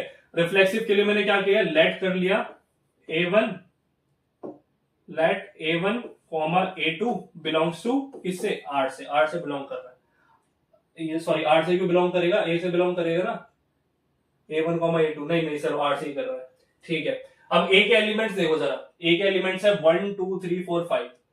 अब मैंने ना A ले लिया, क्या बोल रहा हूं मैं, A ले लिया मैंने 1, ठीक है, और B भी A टू A के रिलेशन है, तो B भी ले लो, कितना, B 2 ले लो, B कितना लोगे आप लोग, 2 ले लो, 1 माइनस 2, 1 माइनस 2, या मेरे को क्या दिखाना है, रिफ्लेक्सिव दिखाना है ना, तो चलो एक काम करो, मैंने बोल दिया कि मैं ना एग्जाम्पल के तौर पे ले रहा हूँ, 1,1 ले लिया मैंने, कितना ले लिया, 1,1, चेक करते हैं ये क्या है, modulus of A minus B क्या आना चाहिए, इवन। 0 भी एक इवन नंबर की प्रॉपर्टी शो करता है, ध्यान रखना, कितने बच्चों को नहीं पता, आज तक भी 12th में आ गई कि 0 जो है एक इवन नंबर की प्रॉपर्टी शो करता है। तो कोई भी नंबर ले लो, 2,2 ले लो, क्योंकि भाई मेरे को रिफ्लेक्सिव दिखाना है, तो ऑब्वियस सी बात है कि हर नंबर एक खुद से रिलेट होगा, तो 2,2 ले लूंगा, 2 माइनस 2 0, 3,3 ले लूंगा, 3 माइनस 3 0, 4,4 ले लूंगा, 4 माइनस 4 0, तो सारे क्या बनेंगे, 0। तो इसमें क्या हो रहा है कि A1 जो है रियली भाई A2, A1 A2 A से भी बिलोंग कर रहा है, भाई एक साइड जो हमारा A है उससे भी बिलोंग कर रहा है, तो मैं बोल दूं कि A1 और A2 आपस में इक्वल भी हैं, A1 और A2 आपस में क्या है, इक्वल भी, मैंने यहाँ पे दिखा भी दिया आप लोगों को, therefore it is reflexive, therefore it is reflexive, तो ये रिफ्लेक्सिव हो गया, इतना इजी सा है, कोई फालतू की चीजें नहीं है। आ जाओ जरा आप सिमेट्रिक पे, सिमेट्रिक, सिमेट्रिक में क्या होता है भाई, सिमेट्रिक में सर अगर मैं लेट कर रहा हूं कि let A comma B belongs to R, sir अगर A कॉमा B R से बिलोंग कर रहा है तो B कॉमा A भी R से बिलोंग करना चाहिए, ठीक है। मैं इससे ही ले रहा हूं एलिमेंट, मैंने बोल दिया कि मैंने A की वैल्यू ले ली 1, B ले लिया 2, इसी का एलिमेंट है, ध्यान रखना। अच्छा मेरे को क्या दिखाना है, मेरे को ये दिखाना है, चलो 1 2 क्यों लेंगे हम 1 2 नहीं ले रहे, मैं इसके जो एलिमेंट ले रहा हूं, मेरे को तो रिफ्लेक्सिव सॉरी सिमेट्रिक दिखाना ना, तो मैं एक एलिमेंट ले रहा हूं 1 और दूसरा मैंने एलिमेंट ले लिया 3, ठीक है। 1 माइनस 3 कर लो भाई, इसका मॉड्यूलस ऑफ 1 माइनस 3, तो कितना हो जाएगा, मॉड्यूलस हटेगा, मतलब देखो वैसे तो आंसर -2 आएगा, बट मॉड्यूलस क्या करता है, मॉड्यूलस की प्रॉपर्टी होती है कि अगर कोई आंसर माइनस का नंबर है तो उसे एक माइनस एक्स्ट्रा देके बाहर भेजता है, जो कि माइनस इंटू माइनस प्लस बन जाता है, तो ये कितना हो जाएगा, 2 हो जाएगा, ठीक है सर। इसका उल्टा लेके देख लो जरा, 3,1 लेके देखो, 3,1 में क्या मिलेगा सर, ये हो जाएगा 3 माइनस 1 इज इक्वल्स टू 2, ये भी इतना बनेगा, एक सेकेंड रुको जरा, देखो भाई इसमें क्या था कि इसमें ना उसने मेरे से बोला था कि मेरे को शो करना है कि इक्विवेलेंस रिलेशन है, तो अब कितने बच्चे मेरे से बोल सकते कि सर आपने 1,2 क्यों नहीं लिया यहाँ पे 1,2, भाई मैं 1,2 लेता, देखो मेरे को पता है ऑड नंबर आ रहा है ना, 1 माइनस 2 करो ऑड, उसने मेरे को बोला था कि सर इक्विवेलेंस रिलेशन शो करो, तो मैं वही नंबर लूंगा जिनसे इक्विवेलेंस रिलेशन बन रहे हैं, ऐसा नहीं है कि मैं 1,2 रख दूं और खुद को ही गलत प्रूफ कर दूं, ये जो क्वेश्चन कह रहा है वो मैं कर ही ना पाऊं। उसने मेरे को बोला कि इज एन इक्विवेलेंस शो करना है, show that is an equivalence, show मैं कैसे भी कर सकता हूं, ठीक है। तो मैंने ये नंबर लिए और फिर हमारा क्या आ गया 2,2, भाई देखो इक्वल आ रहा है ना, ये भी इक्वल आ रहा है, ये भी इक्वल आ रहा है। अब देखो जरा इसमें क्या है, तो भाई मेरा A कॉमा B जो है वो तो बिलोंग कर रहा है सर R से, और हमने ये यहाँ पे शो भी कर दिया कि सर B कॉमा जो A है वो भी क्या कर रहा है, R से बिलोंग कर रहा है, दोनों अगर R से बिलोंग कर रहे हैं, देयरफॉर इट इज क्या हो गया, ये सिमेट्रिक भी बन गया, ये कैसा बन गया, सिमेट्रिक भी बन गया, ठीक है जी, सिमेट्रिक हो गया। अब बात किसकी आती है, अब बात आती है ट्रांजिटिव की, एक ट्रांजिटिव बचा है भाई, बड़े इजी इजी से क्वेश्चन है, इसमें कोई भी डिफिकल्टी नहीं है, तो ध्यान से करना, ठीक है। इसे थोड़ा सा छोटा कर लेते हैं बस, आ जाओ जरा नेक्स्ट, नेक्स्ट देखो क्या है, नेक्स्ट है हमारा ट्रांजिटिव चेक करना है, ट्रांजिटिव चेक क्या करना है, ट्रांजिटिव शो करना है, ट्रांजिटिव हमें क्या करना है, शो करना है, ट्रांजिटिव, ट्रांजिटिव शो करते हैं। चलो इसमें फिर से वही करो, लेट कर लो कि A comma B belongs to R है और B कॉमा C भी बिलोंग्स टू R है, ये मैंने लेट कर लिया, तो अब मेरे को दिखाना है कि A कॉमा C भी जो है बिलोंग्स टू R होना चाहिए, अगर वो है तो ये ट्रांजिटिव है, नहीं है तो नहीं। अब दो नंबर ले लो कोई भी जिनका जो सब्ट्रैक्शन है, जिन्हें अगर मैं सब्ट्रैक्ट करूंगा तो इवन आए। कौन कौन से नंबर ले लूं? अब मैं बोल रहा हूं कि मैं ले रहा हूं 4 और 2 ले लेते हैं। मैंने ये ले लिया 2,4, ठीक है जी। नेक्स्ट मैंने ले लिया 4, सी क्या ले लूं इसमें? 4, क्या ले सकते हैं इसमें? तो कुछ बनेगा नहीं फिर यार ऐसे। अगर मैंने 1,3 ले लिया, 3, फिर क्या ले सकते हैं? 3,5, 1 3 और 3 5 ले लो, है ना, उसी से बना सकते हैं, क्योंकि फिर इससे तो बना नहीं पाएंगे हम। तो 1,3 ले लो, 1,3 ले लो। नेक्स्ट ले लो 3,5। तो अब देखो जरा, मैं 1 में से 3 माइनस कर दूंगा, कितना आएगा? कितना बचेगा भाई? 2 बचेगा, क्योंकि मॉड्यूलस लगा है। भाई 3 में से मैं 5 माइनस कर दूंगा, तब भी 2 आएगा, क्योंकि मॉड्यूलस लगा है। सर अब 1 - 5 कर दो, सर 1 - 5 कर दो, तो मेरा +4 आएगा। भाई मेरे को उसने बोला था कि सर इवन आना चाहिए, a - b का जो आंसर आएगा वो कैसा आना चाहिए? इवन आना चाहिए। भाई इवन आ रहा है, सब इवन आ रहा है, कोई दिक्कत ही नहीं है। तो मेरा अगर ये दोनों मेरे 8 से बिलोंग कर रहे हैं, तो मैंने इससे प्रूव कर दिया कि मेरा जो क्या है 1,5 है, वो भी क्या हो रहा है? 8 से बिलोंग कर रहा है। तो देयरफॉर इट इज ट्रांजिटिव। कैसा हो गया? ट्रांजिटिव भी हो गया, ठीक है।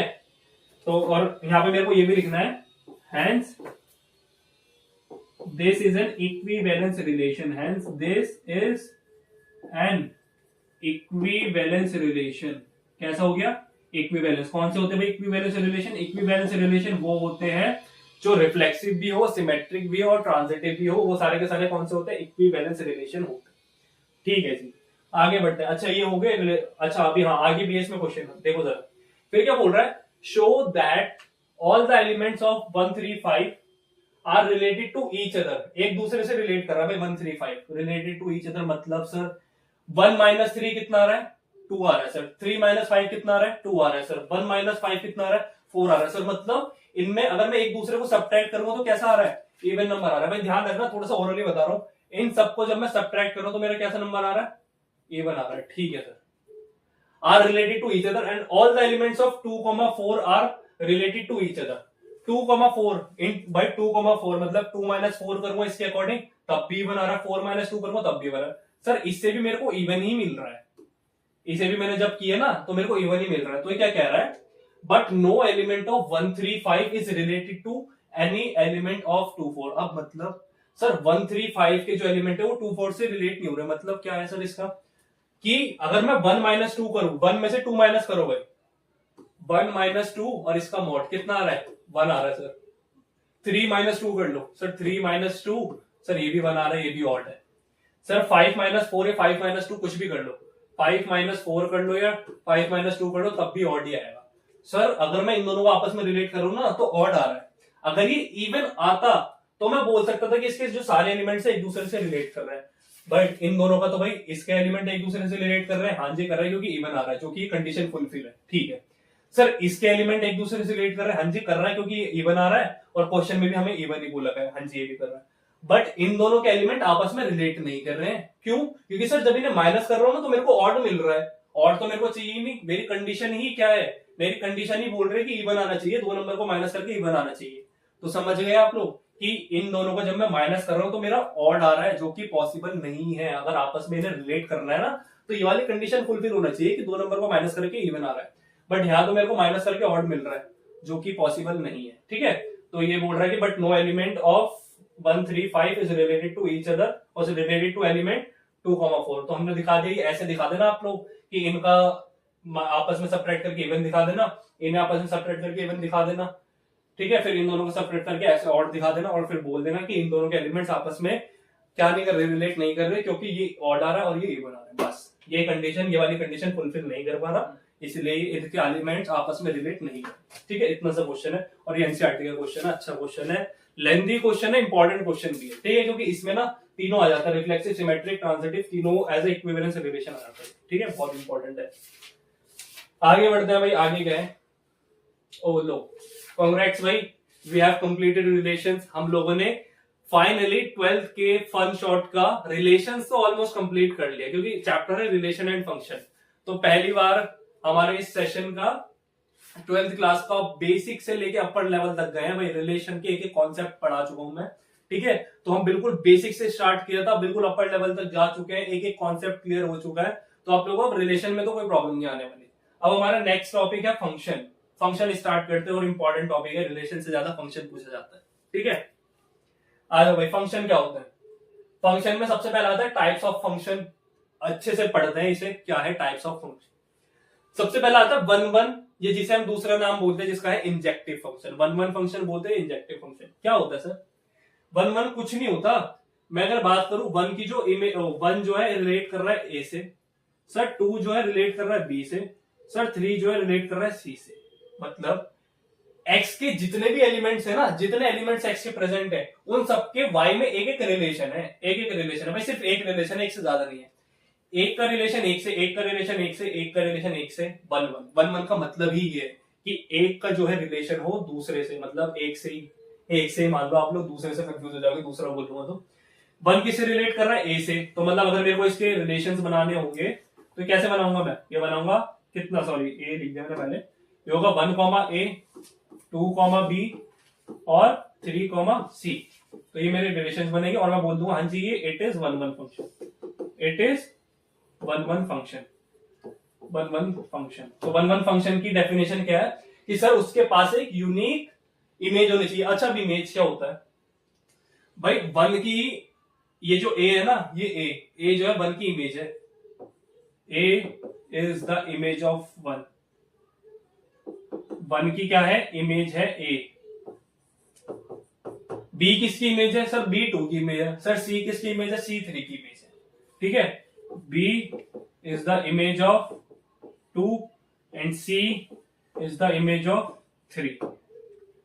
सर एक वर्ड आता है प्री इमेज। देखो इमेज ये रहा ना, इमेज, इमेज का पता लग गया आप लोगों को। एक वर्ड आता है प्री इमेज। प्री इमेज क्या होता है? कुछ नहीं होता, जस्ट इसको उल्टा कर दो। वन ए की क्या है? Pre image. टू बी की क्या है? Pre image. थ्री सी की क्या है? Pre image. भाई ए अगर वन की इमेज है तो वन ए का क्या होगा? प्री इमेज होगा। भाई बी अगर टू की क्या है? इमेज है, तो टू क्या होगा? बी की प्री इमेज होगी। सी क्या है? सी अगर थ्री की इमेज है तो थ्री क्या होगा? सी की प्री इमेज होगी। बट इनके ना आपस होने चाहिए भाई। वन जो है जैसे ए से रिलेट कर रहा है, अब ध्यान से सुनो, वन ए से रिलेट कर रहा है। ए क्या है? वन की इमेज है। ए क्या है? वन की इमेज है। टू बी से रिलेट कर रहा है, बी टू की इमेज है। थ्री जो है सी से रिलेट कर रहा है, सी जो है थ्री की इमेज है। ठीक है जी। ए की प्री इमेज क्या है? वन है।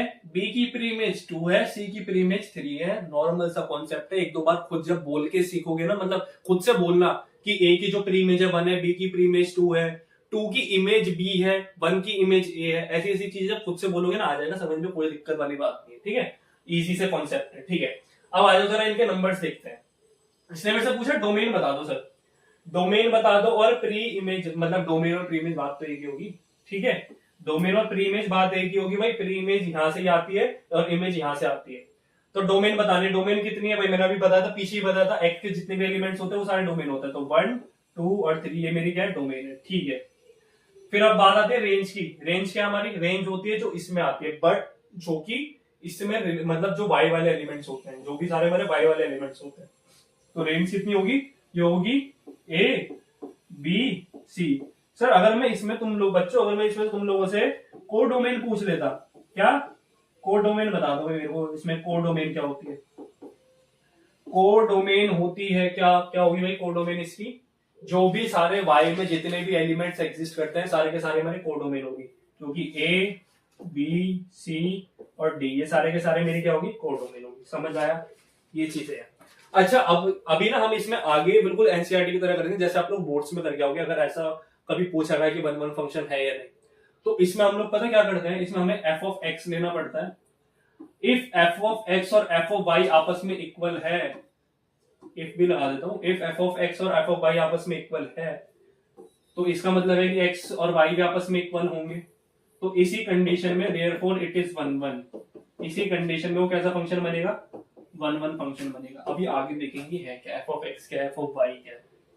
मतलब कुछ नहीं है, एक्स का फंक्शन डालो और वाई का फंक्शन डालो, अगर दोनों इक्वल आ रहे हैं तो हमारा वन वन फंक्शन हो जाता है। ठीक है, आगे देखो जरा क्या है। आगे आता है many one, many one, many one. इससे भी समझ आ रहा होगा। मैनी वन मतलब बहुत सारों की कोई एक, बहुत सारों की कोई एक।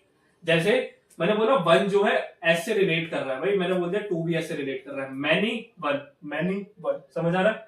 फिर मैंने बोला थ्री जो है टी से रिलेट कर रहा है, ठीक है। ये कोई ज्यादा पूछा भी नहीं जाता मैनी वन वगैरह, बट पता होना चाहिए, इतना इंपॉर्टेंट कोई फंक्शन नहीं, लेकिन पहली बार कर रहा हो तो सब पता होना चाहिए। मैनी वन क्या होता है, बहुत सारों की ए, दो से ज्यादा की भी हो सकती है, तीनों की इमेज वन एस भी हो सकती है, बट यहाँ पे वन की इमेज भी एस है, टू की इमेज भी एस है, और थ्री की इमेज क्या है, टी है। तो अगर मैं बात करूं डोमेन की, जल्दी जल्दी करता थोड़ा सा, डोमेन कितनी होगी भाई इसकी, डोमेन होगी 1 2 और 3, ठीक है जी, डोमेन हो गई। कोडोमेन क्या होगी सर, कोडोमेन होगी एस टी यू और बी, ठीक है जी। सर रेंज क्या होगी, रेंज है इमेज की बात करें सर एस और टी ही है बस। अब दो बार एस मत लिख देना इसमें कि दो नंबर्स की इमेज एस है तो मैं दो बार एस लिख दूं, नहीं एस एक ही बार आएगा, ठीक है। मैंने वन में इतना ही होता है, ठीक है। अब आता है एक और इंपॉर्टेंट, और इसे मैं बोल सकता हूँ कि मोस्ट इंपॉर्टेंट है, ऑन टू फंक्शन, बहुत बहुत बहुत इंपॉर्टेंट है 12th के लिए, ठीक है। क्यों है देखो जरा, ऑन टू फंक्शन का दूसरा नाम है सरजेक्टिव। क्या है, सरजेक्टिव। ऑन टू का मतलब है कि भाई इस बार ना जो भी हमारे कोडोमेन के एलिमेंट्स है खाली नहीं रहना चाहिए, उसकी हर एक यूनिक प्री इमेज होनी चाहिए। क्या होनी चाहिए, यूनिक प्री इमेज। यहां पे लिख भी देता हूं, कोडोमेन को domain must have an unique image, को डोमेन के पास एक यूनिक इमेज होनी ही चाहिए, सॉरी यूनिक इमेज बोलो, sorry my bad, unique pre image. को डोमेन के हर एक एलिमेंट की यूनिक प्री इमेज होनी चाहिए, ठीक है। प्री इमेज होगी ना भाई, को डोमेन के एलिमेंट्स इनकी प्री इमेज होगी, एस की प्री इमेज 1, टी की प्री इमेज 2, यू की प्री इमेज 3, ठीक है। मतलब कुछ नहीं है कि अगर मतलब जो भी, जैसे भी हमने डोमेन ऑन टू बोल रहा हूँ, जब हमने वन फंक्शन पढ़ा था, डोमेन का हर एक एलिमेंट रिलेट कर रहा था किससे, कोडोमेन के एलिमेंट से। इसमें कोडोमेन का हर एक एलिमेंट रिलेट करेगा भाई। इसमें ऐसा हो सकता है कि इसमें मैं ना बहुत सारे नंबर लिख दूं, 1 से लेकर 100 तक लिख दूं, बट अगर इसमें 4 नंबर है ना तो उन 4 के एक एक रिलेशन होने चाहिए। मेरे को फर्क नहीं पड़ता इसमें कितने एलिमेंट्स है, 8 है, 10 है, 12 है, कितने है, बट अगर मेरे कोड डोमेन में 4 एलिमेंट है तो चारों की एक एक प्री इमेज होनी ही चाहिए, तभी जाके वो कैसा बनेगा, ऑन टू फंक्शन बनेगा, वरना नहीं हो, ठीक है। अब देखो जरा इसमें क्या है, डोमेन और प्री इमेज। अच्छा डोमेन बतानी, तो डोमेन तो बहुत इजी सी, आप लोगों ने बहुत बार पढ़ ली, 1 2 3 और 4, ये हो गई सर हमारी डोमेन, ठीक है जी। अच्छा कोडोमेन की बात करो, कोडोमेन कहा है भाई, ये रही कोडोमेन, अच्छा ये ना, ये हो गई एस टी यू वी। अच्छा जरा नजारे देखना जरा, कोडोमेन और रेंज दोनों ही सेम आ रही है भाई। इस वाले केस में कोडोमेन और रेंज सेम आती है जब भी कोई फंक्शन कैसा हो, ऑन टू होता है। जब भी कोई फंक्शन ऑन टू होता है तो कोडोमेन और रेंज सेम आएगी, क्योंकि कोडोमेन के हर एक एलिमेंट रिलेट करते हैं किससे, डोमेन के एलिमेंट से, और जो भी हमारे कोडोमेन के एलिमेंट रिलेट करते हैं वही सारे क्या होते हैं, वो रेंज होते हैं। तो इसलिए इस पर्टिकुलर केस में कोडोमेन इक्वल टू रेंज होती है, ध्यान रखना, नजारे आने वाली चीज है भाई ये, ठीक है जी। देखो जरा आगे हो गया, सब कुछ क्लियर हो गया। अच्छा एक चीज और बता देता हूं कि जब भी कोई फंक्शन 1 1 है और ऑन टू है, मतलब इंजेक्टिव भी है और सरजेक्टिव भी है, तो उसे बोलते हैं बाइजेक्टिव फंक्शन। लिख लो जरा, लिख देते हैं आपके लिए, when a function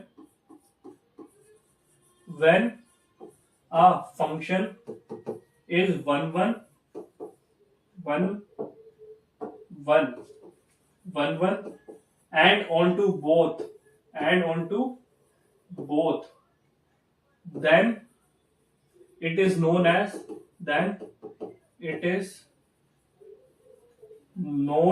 as bijective function. कैसे पता लगता है उसे, क्या बोलते हैं उसे, एक सेकेंड, बाइजेक्टिव है, बाइजेक्टिव फंक्शन, ठीक है। कि जब कोई भी फंक्शन 1 1 है और ऑन टू दोनों है तो उसे हम क्या बोलते हैं, बाइजेक्टिव फंक्शन। सिर्फ इतना सा है, आगे आते हैं, आगे वह हमारे क्वेश्चन से स्टार्ट हो जाते हैं, ठीक है। आराम से क्वेश्चंस करेंगे, फंक्शंस में भी इतने ही, बस ये इंपॉर्टेंट जो हमने थ्योरेटिकल पार्ट था वो सब कर चुके हैं हम। अब है हमारा मेन की इंपॉर्टेंस है क्वेश्चंस में कैसे अप्लाई करनी है वो चीजें जो अभी हमने पढ़ी है, वो करते हैं, वो इंपॉर्टेंट है, ठीक है। पहला है हमारा अच्छा ये क्वेश्चन रिपीट हो गया क्या? ये तो हमने अभी उसमें करा था इक्विवेलेंस रिलेशन का, है ना? ये क्वेश्चन शायद दोबारा से आ गया स्लाइड में, कोई बात नहीं, हम इसे डिलीट कर देंगे बाद में। देखो वही वाला है कि 1 2 3 4 5 दिया हुआ a minus b is even, ये दोबारा से आ गया। चलो कोई नहीं, नेक्स्ट देखते हैं। हाँ ये है हमारा इंपॉर्टेंट क्वेश्चन। देखो क्या कह रहा है, show that the function f such that r star tends to कितना r स्टार, मतलब दो हमारे, मैं सेट्स बना देता हूँ चलो आप लोगों के लिए, आप लोगों की हेल्प के लिए। ध्यान रखना आप लोग भी करना, जब भी आप लोग एग्जाम दोगे तो ये करना आप लोग भी कि सर मैंने एक r स्टार ये बनाया, एक r स्टार ये बनाया, r स्टार। इसमें कौन कौन से एलिमेंट्स आ रहे हैं सर? 1 2 -3 -4 0 और फ्रैक्शन वाले, मतलब सारे नंबर एग्जिस्ट कर रहे हैं क्योंकि ये रियल नंबर है भाई। आर स्टार हमारा क्या है? एक रियल नंबर है। रियल नंबर में सारे के सारे नंबर एग्जिस्ट करते हैं, whole number, natural number, integer, positive, negative, सब एग्जिस्ट करता है। और ये भी कैसा है? ये भी हमारा आर स्टार है, तो इसमें भी सारे ही नंबर एग्जिस्ट करेंगे, कोई सा भी नंबर ले लो, सारे फ्रैक्शन वगैरह वाले सब। ठीक है, फिर देखते हैं आगे। Defined by R star is defined by f x is equal to 1 by x. ये आ गई इंपॉर्टेंट चीज कि हमें जो फंक्शन दिया हुआ है f of x is equal to 1 by x, ठीक है, ये दिया हुआ है। इज 1 1 एंड ऑन टू, ये 1 हमें शो करना है कि ये जो फंक्शन है ये 1 1 और ऑन टू दोनों है। Where R star is the set of all non zero real. अच्छा इसमें एक चीज बोल दी भाई, आर स्टार जो है सेट है नॉन जीरो, मतलब इसमें जीरो एग्जिस्ट नहीं करेगा। ये जो मैंने जीरो लिख दिया ना, ये एग्जिस्ट नहीं करेगा, ये एग्जिस्ट नहीं करेगा, ये वाला जीरो, मतलब ऑल नॉन जीरो है तो जीरो के अलावा सब कुछ एग्जिस्ट करेगा। ठीक है, चलो पहले इज द रिजल्ट ट्रू, ये पूछ रहे हैं कि इज द रिजल्ट ट्रू, ये रिजल्ट ट्रू है, पहले इतना करते हैं। एफ ऑफ एक्स दे दिया, ठीक है। सबसे पहले हम क्या करेंगे सर, मैं ले रहा हूं एफ ऑफ एक्स 1, मैं इसे कलर चेंज कर लेता पहले थोड़ा सा, ये हमने ये कलर ले लेते, ये ले लो ग्रीन, ठीक है। मैंने बोल दिया एफ ऑफ एक्स 1 ले रहा हूं मैं, एफ ऑफ एक्स 1 वो किसके इक्वल हो जाएगा? F of 1 by x 1। मैंने ले लिया एफ ऑफ एक्स 2 ले लिया, ठीक है, ये ले लिया मैंने 1 बाय एक्स 2, ठीक है। जरा देखो आप लोग कि मैंने ना x की वैल्यू 2 ले ली, x की वैल्यू मैं क्या ले रहा हूं? 2 ले रहा हूं, और मेरा फिर 1 बाय x1, मतलब ये क्या हो जाएगा? 2 का इनवर्स कर दूंगा। x की वैल्यू पुट करके देखो जरा, मैंने यहाँ पे x की वैल्यू क्या ले ली? 2 ले ली, यहाँ पे क्या मिल जाएगा? 1 बाय 2 हो जाएगा। सर अगर मैं x की वैल्यू यहाँ से 2 ले रहा हूँ तो क्या इस वाले आर स्टार में 1 बाय 2 एग्जिस्ट कर रहा है? हाँ जी बिल्कुल कर रहा है, क्योंकि ये भी आर स्टार है, ये भी सारे रियल नंबर है, इसमें सारे फ्रैक्शन भी एग्जिस्ट करता है, माइनस के फ्रैक्शन भी एग्जिस्ट करता है, पॉजिटिव नेगेटिव सब एग्जिस्ट करते हैं। तो सर 1 बाय 2 यहाँ पे कहीं ना कहीं तो प्रेजेंट हो गई। तो ठीक है जी, अगर मैं एफ ऑफ x1 डाल रहा हूँ तो 1 बाय x1 उसमें एग्जिस्ट कर रहा है y वाले में, ये बिल्कुल ठीक है। एफ ऑफ x2 कुछ भी डाल दो, मैं माइनस का 3 डाल रहा हूँ, अब मैंने क्या बोल दिया? एफ ऑफ मैंने माइनस का 3 डाल दिया, तो सर क्या माइनस का 1 बाय 3 एग्जिस्ट करेगा? हाँ जी बिल्कुल करेगा, इसके अंदर माइनस का 1 बाय 3 एग्जिस्ट करेगा, तो ये भी सही है। तो मैंने क्या देखा कि भाई मेरा जो है एफ ऑफ x1 किसके इक्वल आ रहा है? एफ ऑफ x2 के इक्वल आ रहा है, जिसको मैं क्या बोल सकता हूँ कि 1 बाय x1 जो है किसके इक्वल हो गया? ये होगी इक्वल 1 बाय x2 के, क्रॉस मल्टीप्लाई कर दो जरा इसकी, तो x2 किसके इक्वल आ जाएगा? x1 के। भाई यही तो हमें चाहिए था कि हमारा जो है x1 और x2 आपस में इक्वल आ जाए, तो हमारे रिलेशंस कैसे हो जाएंगे, सॉरी हमारे फंक्शंस कैसे हो जाएंगे? 1 1 हो जाएगा। तो ये हो गया, तो आप लोग बोल सकते हो देयरफॉर इट इज 1 1 फंक्शन। बस इतना करना है भाई, ये करना है आप लोगों को, ठीक है। ठीक है जी, इसे थोड़ा सा साइड ले आते हैं, इसे ऊपर कर देते हैं, इसे यहां कर दो, 1 1 को साइड ले आते हैं, 1 2 की बात करेंगे फिर हम। ये आ गया हमारा 1 1, ऑन टू पे आ जाओ भाई। ऑन टू वाला क्या कह रहा था? ऑन टू के लिए अच्छा एक चीज देखना जरा कि जब भी मैं x में कोई वैल्यू डालता हूँ, ये मेरा ये वाला है x, ये सारे क्या है? ये x है, और ये सारे क्या होते हैं? भाई ये तो आप लोगों को पता है, ठीक है। जब भी मैं x में कोई फंक्शन डालता हूं, जब भी मैं x में कोई फंक्शन डालता हूं तो मेरे को क्या देता है? y दे देता है। जब भी मैं x का कोई फंक्शन डालता हूं, मतलब जब भी मैं, या फिर ऐसा बोलता हूं फंक्शन में कोई भी x की वैल्यू डालता हूं तो मेरे को क्या दे देता है? y दे देता है। ये इंपॉर्टेंट है, अब यहां से ऑन टू का कॉन्सेप्ट अच्छे से स्टार्ट हो जाएगा। ये इंपॉर्टेंट है बहुत ज्यादा, कि जब भी मैं ऑन टू की बात करूंगा उस कंडीशन में एफ एक्स जो है y के इक्वल होगा, f x is equal to क्या होगा? y होगा, और ये तभी हम इसे ऑन टू की आगे बढ़ सकते हैं, वरना अगर जिसे ये चीजें नहीं समझ आई ना, वो ऑन टू नहीं कर सकता, पहले ही बता रहा हूं। तो ये बहुत इंपॉर्टेंट है कि जब भी मैं x में कोई भी फंक्शन डाल रहा हूं तो मेरे को y की वैल्यू दे रहा है ना भाई, ऑब्वियस सी बात है। अभी हमने यहां देखा था, कहा था? ये वाला करा था कि मैंने x से 2 उठाया तो x में 2 का फंक्शन था, उसने मेरे को क्या दिया? उसने y की वैल्यू दी।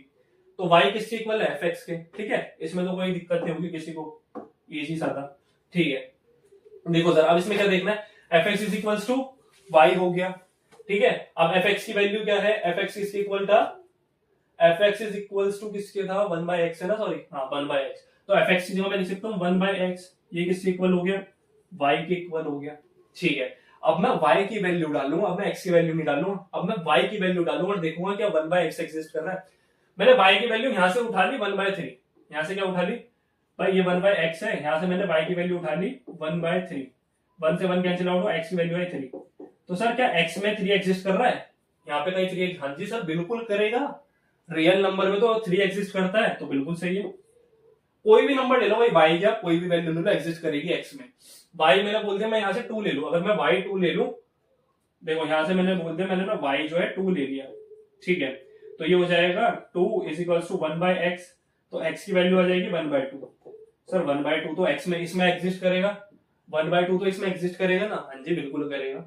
तो इसमें क्या बोल लूंगा, इसे आप लोग ऐसे लिख दो, अच्छा आप तो यहाँ पे हो गया ना, इतना हमने करके दिखा दिया, ठीक है, ये 1-2 एग्जांपल्स भी दिखा दिया, तो डायरेक्ट आप बोल सकते हो कि therefore it is onto functions, इतना कर दोगे, एग्जांपल दिखा दोगे, पूरे मार्क्स मिलेंगे। बट ये लाइन लिखनी इंपॉर्टेंट है, therefore it is onto function, और ये एक आधे एग्जांपल दिखा देना कि हमारा x जो है 3 है, और फिर अगर आप लोगों को एक्स्ट्रा लिखना, आप लोगों का मन है एक्स्ट्रा लिखने का, तो यहाँ पे लिख देना, क्योंकि बहुत बच्चे होते हैं ना कि टीचर को इंप्रेस करने के लिए कुछ एक्स्ट्रा लिखते ही रहते हैं, तो यहाँ पे आप लोग लिख सकते हो कि x is exist, x exist करता है इन आर स्टार, क्योंकि एक बात कहूं तो दोनों ही आर स्टार है भाई, कोई भी आर स्टार ले लो, दोनों में एग्जिस्ट करेगा, दोनों ही रियल नंबर की बात है, और ऐसी y भी आर स्टार में एग्जिस्ट, ठीक है। तो ये ऑन टू भी है और 1/1 भी है। फिर आगे बढ़ता क्या है, इज द रिजल्ट ट्रू, ये रिजल्ट ट्रू है if the domain R star is replaced by N, अगर डोमेन आर स्टार जो है उसे मैं एन से रिप्लेस कर दूं। अब क्या बोल रहा है कि अगर मैं इसे क्या कर दूं, एन से रिप्लेस कर दूंगा, यहाँ पे मैं अब एन लगा दूं, तो क्या तब भी ये सारे के सारे ट्रू होगा, कि मतलब ये ऑन टू भी और 1/1 भी, चेक करना है, करो भाई ये चेक करो एक बार जरा, ठीक है, with codomain being same, codomain same है, कोडोमेन आर स्टार ही, बस ये चेंज हो गए। अच्छा अगर ये चेंज हो गए तो इसके अंदर के फंक्शन भी तो चेंज हो गए सर, इसके अंदर के मतलब जो भी हमारे नंबर से एलिमेंट्स है ये भी तो चेंज होंगे, तो अब ये क्या हो जाएंगे, 1 से स्टार्ट होके 2 3 करते करते इंफिनिटी तक जाएंगे, क्योंकि नेचुरल नंबर की बात कर, ठीक है। आ जाओ जरा, f of x is equal to 1/x check करते हैं, अभी जल्दी जल्दी करता हूँ, यहाँ पे बता देता हूँ, सेम यही करना है, इसी तरीके से करना है आप लोगों को, लैंग्वेज और लाइन वगैरह ये लिखने, बस अब थोड़ा सा जल्दी बता रहा हूँ, यहाँ पे देखना जरा, क्योंकि ये तो हम चीजें कर चुके हैं ना। देखो जरा, ये हम इससे बता देते हैं, चलो fx क्या दिया हुआ 1/x, ठीक है भाई, fx इज इक्वल टू क्या है 1/x है, x से मैंने 2 ले लिया, सर 2 का 1/2 मिल जाएगा, हाँ जी बिल्कुल मिल जाएगा। अगर मैं f of 2 डालूं तो 1/2 मिल जाएगा, कुछ भी डाल लो भाई, पॉजिटिव नंबर है, आप 1/100 डालोगे, इसमें 1/100 मतलब 100 डालोगे तो 1/100 इसमें मिल जाएगा। आप इसमें से कुछ भी निकालो, आप इसमें से 4 डाल लो, 1/4 सर 1/4 भी मिल जाएगा स्टार में। आप इसमें से 5 निकाल लो, f of 5 is equal to 1/5, f of 5 किसके इक्वल होगा 1/5 के, सर 1/5 भी एग्जिस्ट करेगा आर स्टार में, सब कुछ एग्जिस्ट करेगा, तो हाँ ये 1/1 फंक्शन हो जाएगा, तो ये देयरफॉर 1/1 फंक्शन तो ये बन जाएगा। बट अब है ऑन टू की बारी, fx is equal to y, जो कि हमारा क्या था, y किसके इक्वल था 1/x इक्वल आया था, ये है ना। y की वैल्यू सर इसमें मैं माइनस अगर 3 डाल दूं, y की वैल्यू अगर मैं माइनस का 3 डाल दूं, ये 1/x हो जाएगा, तो इससे मेरे को x की जो वैल्यू मिलेगी वो मिलेगी माइनस का 1/3, ये पॉसिबल ही नहीं है, x की वैल्यू माइनस का 1/3 पॉसिबल नहीं है, क्योंकि x जो है मेरे सारे नेचुरल नंबर्स हैं, नेचुरल नंबर में नेगेटिव नंबर एग्जिस्ट ही नहीं करता, तो x की वैल्यू जो है नेगेटिव तो हो ही नहीं सकती सर, तो इसलिए क्या है, ये हमारा कैसा हो गया, ये हमारा मतलब ऑन टू तो नहीं बन सकता, तो ये सिर्फ 1/1 फंक्शन है, तो इसमें मैं लिखूंगा इट इज फॉल्स, ये ट्रू नहीं है, कि ये इसने बोला था कि क्या ये जो 1/1 और ऑन टू है ये तब भी ऑन टू और 1/1 रहेगा जब मैं डोमेन की जो हमारा आर स्टार है उसे रिप्लेस कर दूंगा एन से, तो पॉसिबल ही नहीं भाई, अगर उसे एन से रिप्लेस कर दोगे तो ये 1/1 भले ही बन जाएगा, बट ऑन टू फंक्शन नहीं बन सकता, ठीक है, तो आप लोग लिख सकते हो। नेक्स्ट आ जाओ भाई, नेक्स्ट क्वेश्चन पे आते हैं। नेक्स्ट क्वेश्चन देखो, ये भी इजी सा क्वेश्चन है, चेक द इंजेक्टिविटी। अब देखो आप लोगों को पता होना चाहिए भाई, अभी बताया था मैंने इंजेक्टिव क्या होता है, इंजेक्टिव 1/1 होता है ना, और हमसे पूछा सर्जेक्टिविटी, सर्जेक्टिव क्या होता है? सर्जेक्टिव हमारे कौन से होते हैं भाई? ऑन टू होते हैं, ठीक है। Of the following function, function दिया हुआ function such that n to n मतलब natural number to natural number, ये भी यहाँ पे नेचुरल नंबर आएगा, यहाँ पे भी नेचुरल नंबर आएगा, यहाँ पे 1 2 3 से लेके इंफिनिट तक जाएंगे, यहाँ भी 1 2 3 से लेके कहां तक? इंफिनिट तक जाएंगे, ठीक है भाई। हमने एक बना दे दो हमारे जो भी इन्होंने फंक्शन दिए थे, ठीक। अब हमसे बोला है एफ ऑफ एक्स जो है एक्स स्क्वायर के इक्वल है। एफ ऑफ एक्स किसके इक्वल है? एक्स स्क्वायर के। एफ ऑफ एक्स उसने बोल दिया कि सर ये एक्स स्क्वायर के इक्वल है, ठीक है। अब हमसे चेक करना है इंजेक्टिविटी और सब्जेक्टिविटी। सबसे पहले हम चेक करते हैं इंजेक्टिविटी, इंजेक्टिव है या नहीं। इंजेक्टिव चेक करो भाई, इसे इंजेक्टिव या इसे बोल सकता हूँ वन वन है या नहीं, ठीक है। आप लोगों को पता होना चाहिए, चेक करो इसे। तो ये बोल रहा है एफ ऑफ एक्स, मतलब अगर मैंने यहां से इस वाले में से ये एक्स है मेरा और ये वाई है, तो अगर मैंने एफ ऑफ 2 डाला तो ये क्या हो जाएगा? 2 का स्क्वायर हो जाएगा। तो ये क्या देगा? एफ ऑफ 2 मेरे को क्या दे देगा? 4 दे देगा। सर 4 इसमें एग्जिस्ट करेगा? हाँ जी बिल्कुल करेगा सर, एग्जिस्ट तो कर रहा है, कर रहा है। कोई भी नंबर ले लो, 3 ले लूंगा, एफ ऑफ 3 डालूंगा, 3 का स्क्वायर क्या? 9, तो 9 यहाँ पे एग्जिस्ट कर रहा है। यहाँ से 6 उठा लूंगा, 6 का स्क्वायर 36, वो भी एग्जिस्ट कर रहा है। कोई भी नंबर ले लो, उसका स्क्वायर इसमें एग्जिस्ट करेगा ही करेगा। बट ये एग्जाम में कैसे करके आएंगे? हम क्या करेंगे, इसमें हमें लेना है एफ ऑफ x1 किसके इक्वल होगा? x1 के स्क्वायर के, ठीक है जी। एफ ऑफ x2 ले लो, ये किसके इक्वल होगा? x2 के स्क्वायर के। और मैंने आप लोगों को दिखा दिया कि हमारा जो ये है आपस में देखो इक्वल आ रहा है ना, एफ ऑफ क्या नाम है? x1, ये अगर मैं x1 की बात कर लूं और एफ ऑफ 3 ले लो जो कि किसके इक्वल हो जाएगा? 3 के स्क्वायर के इक्वल हो जाएगा ना, क्योंकि नेचुरल नंबर दिया है, तो ये 9 के इक्वल हो जाएगा। तो ये आपस में इक्वल आ रहे हैं भाई, रिलेशन तो आपस मतलब इनके फंक्शंस तो आपस में इक्वल आ रहे हैं कि मेरे ये जो इसमें फंक्शन दिया होता है तो सेटिस्फाई करा रहा हूं ना मैं कि एफ ऑफ एक्स जो एक्स स्क्वायर के इक्वल है। मैंने 3 डाला, एफ में जो एक्स की वैल्यू थी फंक्शन 3 का डाल दिया, मेरे को क्या मिल गया? 9 मिल गया। तो हाँ जी ये एग्जिस्ट तो कर रहा है, ठीक है। तो मेरा x1 एफ ऑफ x1 और एफ ऑफ x2 आपस में इक्वल हो गया, मैं बोल सकता हूँ भाई, है ना। ये दोनों में आपस में इक्वल दिखा सकता हूँ। तो अगर इसका x1 का क्या है? x1 का स्क्वायर किसके इक्वल हो जाएगा? x2 के स्क्वायर के। और स्क्वायर से आप लोग काट सकते हो, अगर बहुत सारे रूट वगैरह लो जो भी कर लो, स्क्वायर से स्क्वायर कटेगा तो x, अच्छा यहाँ पे x2 था ना, सॉरी ये वाला x2 था, हाँ। तो x1 किसके इक्वल आ जाएगा? x2 के। और यही हमें चाहिए होता है। वैसे तो आप लोग एग्जांपल भी दिखा दोगे ना, उसके बाद अगर डायरेक्ट लिख दोगे it is one one function, तब भी टीचर पूरे मार्क्स देता है, क्योंकि उन्हें बस ये होना चाहिए कि बच्चे को कितना समझ है, कितना उसके बेसिक कॉन्सेप्ट्स क्लियर है, कितना उसे पता है कि उसमें क्वेश्चन में क्या करना है। तो आप लोग इतना करोगे आप लोगों को मार्क्स मिल जाएंगे, ठीक है। तो देयरफॉर इट इज इंजेक्टिव या फिर वन वन, मेरी मर्जी। वैसे उसने इंजेक्टिव बोला था इसलिए मैं इंजेक्टिव लिख रहा हूं, ठीक है। ठीक है जी, ये हो गया हमारा इंजेक्टिव।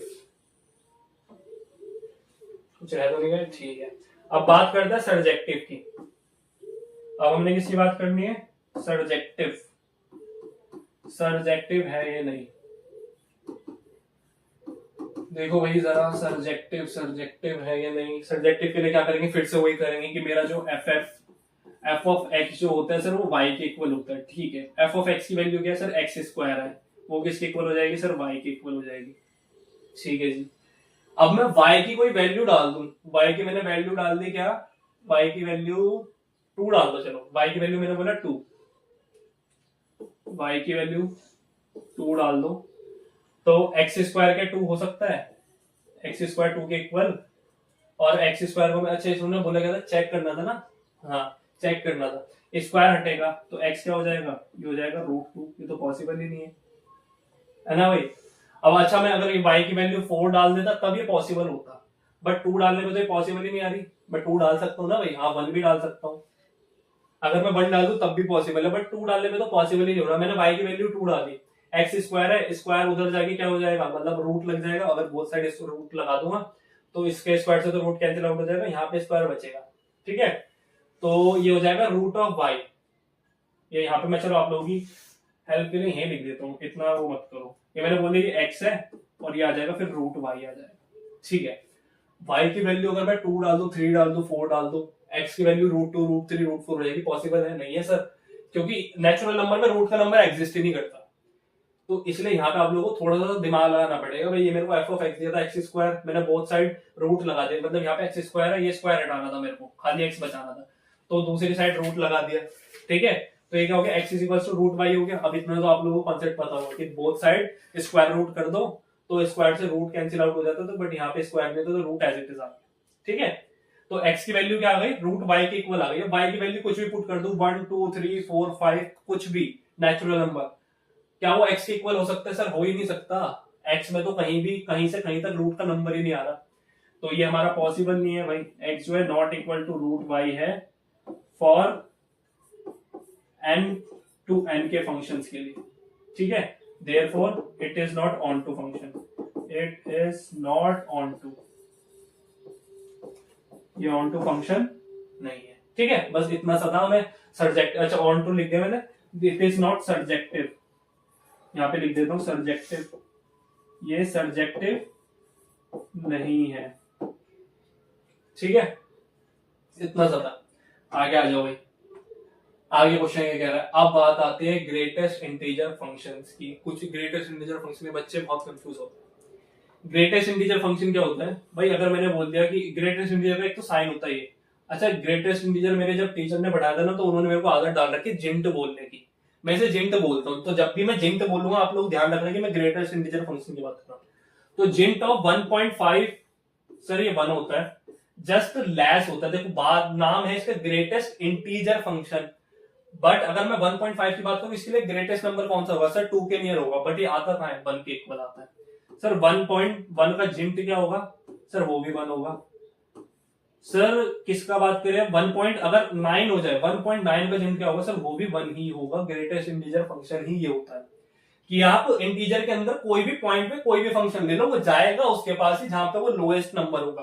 कि अगर 2 और 3 के बीच के नंबर ले रहा हूं, सर 2.9 ले रहा हूं, तो उसका GIF जो कि जिंट होगा, जिंट मतलब ग्रेटेस्ट इंटीजर फंक्शन ही बोलता हूं मैं, तो जिंट किसके इक्वल होगा? सर वो 2 के इक्वल ही होगा, 2.9 भी ले लो। ठीक है, इतना आप लोगों को पता लगे ग्रेटेस्ट इंटीजर फंक्शन क्या होता है। अब ये बोल रहा है कि उन्होंने फंक्शन दे रखा है R2R, मतलब रियल नंबर के फंक्शन है। ठीक है, एफ ऑफ एक्स दिया हुआ है, जिंट of X, F of x दिया हुआ है, सॉरी एफ ऑफ एक्स है, किसके इक्वल दिया हुआ है? जिंट ऑफ एक्स, मतलब GIF greatest integer function of x. ठीक है, is neither 1 nor onto, हमें प्रूफ करना है कि ना तो ये 1 है ना ही ये ऑन टू है। अच्छा 1 की डेफिनेशन याद करो। 1 की डेफिनेशन होती है कि सर डोमेन के जितने भी एलिमेंट्स हैं ना, उन सबकी एक यूनिक इमेज होगी, बस इतना पता होना चाहिए कि भाई 1 के जो भी एलिमेंट्स होते हैं उन सबकी एक यूनिक इमेज होनी ही चाहिए। तो अगर मैं ले लू यहाँ पे सर एफ ऑफ x1 ले लो, यहाँ पे भी sir greatest integer function of x1 ले लो, सर यहाँ पे एफ ऑफ 2 ले लो, sorry x2, F of x2 ले लो, तो यहाँ पे जेंट के अंदर क्या आएगा? यहाँ पे भी x2 आएगा। बट यहाँ पे साइड में एग्जांपल दिखा देता हूँ कि मैंने ना एफ ऑफ ले लिया, कितना रियल नंबर की बात करूँ मैं, पॉइंट में कोई भी नंबर ले सकता हूँ, तो मैंने रियल नंबर ले लिया एक, तो यहाँ पे f 1.8 ले लिया, तो इसका जो GIF मिलेगा मेरे को वो 1 मिलेगा। सर इसका अगर मैंने जेंट, तो x2 के लिए बोल रहा हूँ, x2 के लिए अगर मैंने क्या ले लिया? 1.9 ले लिया, तो इसका भी जेंट सर मेरे को 1 मिलेगा। सर दोनों की RHS इक्वल आ रही है, दोनों की RHS इक्वल आ रही है, तो ऑब्वियस सी बात है कि f of 1.8 equal to f of 1.9 होगा। बट क्या ये लॉजिकली पॉसिबल है? सर पॉसिबल ही नहीं है, ये तो लॉजिकली तो पॉसिबल ही नहीं है। तो हमारा f of x1 not equal to है f ऑफ x2 के, जो कि दिखाता है कि x1 जो है नॉट इक्वल टू होगा x2 के, ये है। ठीक है, इतना हो गया। तो देयरफॉर इट इज नॉट 1 बहुत इजी से था, therefore it is not 1 function, it is not 1 function. ठीक है, चलो भाई इसे भी साइड कर लो, इसे भी थोड़ा सा साइड कर लेते हैं क्योंकि हमें ऑन टू भी पढ़ना है, ऑन टू भी पढ़ना है ना। यहां से ये चलो, ये रह गया, और लो ये यहां लगा दो बस। ठीक है, आ जाओ जरा इस पे। अब किसकी बात करनी है हमने? ऑन टू की, है ना, ऑन टू की बात कर दी। अब ऑन टू चेक करते हैं, सर्जेक्टिविटी चेक करते हैं ऑन टू के लिए।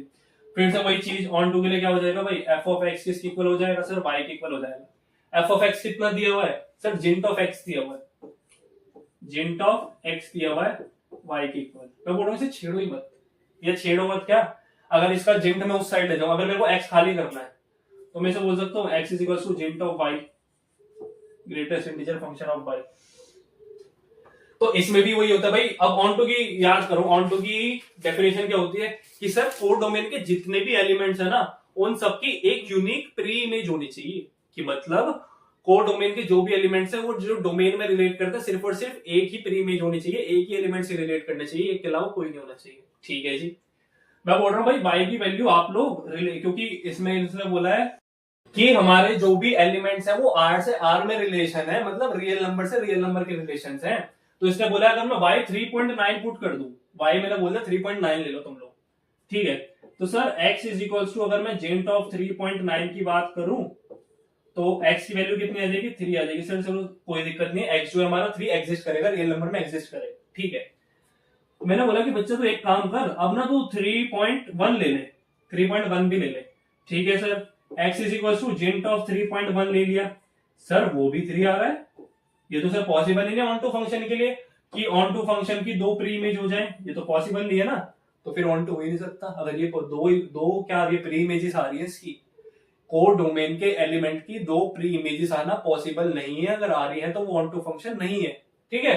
देखो जरा, तो फिर इसमें अब हमने क्या बोलना है कि therefore it is not onto, क्यों, as it has more than one pre-image, more than one pre-image, ठीक है। ठीक है, आगे बढ़ते हैं। ये क्वेश्चन हो गया, इसमें इतना ही था, ये पूछा था ना। हाँ अच्छा, ये तो ग्रेटेस्ट इंटीजर की बात बता रहा था कि GINT of X denotes the GF less than or equal to X, की मतलब या तो लेस देन होता। अच्छा एक चीज और बता दो, अगर जिंट ऑफ एक्स में कभी आप लोगों को ऐसे दिया है ना, जिंट ऑफ 2 दिया, मतलब जीआईएफ ऑफ 2 दे रखा है तो वो डायरेक्ट 2 होता है, 2.2 दे रखा है तो वो भी 2 होता है, और 2.9 भी दे रखा है तो वो भी 2 ही होता है। तो बस यही चीज वो कह रहा था, तो ये तो आप लोगों को पता ही है, ठीक है। तो ये भी क्वेश्चन हो गया, ऐसे करना है ये क्वेश्चन एग्जाम में एज इट इज करके आओगे आप लोगों को पूरे मार्क्स मिलेंगे। आ जाओ भाई नेक्स्ट पे। नेक्स्ट आता है हमारा सिग्नम फंक्शन। सिग्नम फंक्शन क्या होता है, सिग्नम फंक्शन डायरेक्टली यहीं से समझा देता हूं। x की 0 से हर बड़ी वैल्यू के लिए, x की 0 से कुछ भी बड़ी वैल्यू ले लो, हर एक वैल्यू के लिए हमें इमेज क्या मिलेगी, 1 मिलेगी, हर एक वैल्यू के लिए। x 0 पे सिर्फ 0 ही रहेगा, सिर्फ और सिर्फ 0 पे 0 रहेगा।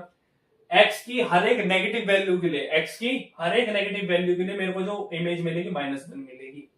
मतलब सर आंख बंद करो और दिमाग में रिकॉल करो कि सर हमारे x में क्या होना चाहिए, x में हमारा क्या होना चाहिए, पॉजिटिव नंबर। x में पॉजिटिव नंबर है तो y में मेरे को क्या मिलेगा, सिर्फ 1 मिलेगा, ठीक है। x में मेरा नेगेटिव नंबर है तो y में क्या मिलेगा, -1 मिलेगा। और पॉजिटिव नेगेटिव कुछ भी हो कोई फर्क नहीं पड़ता, ठीक है।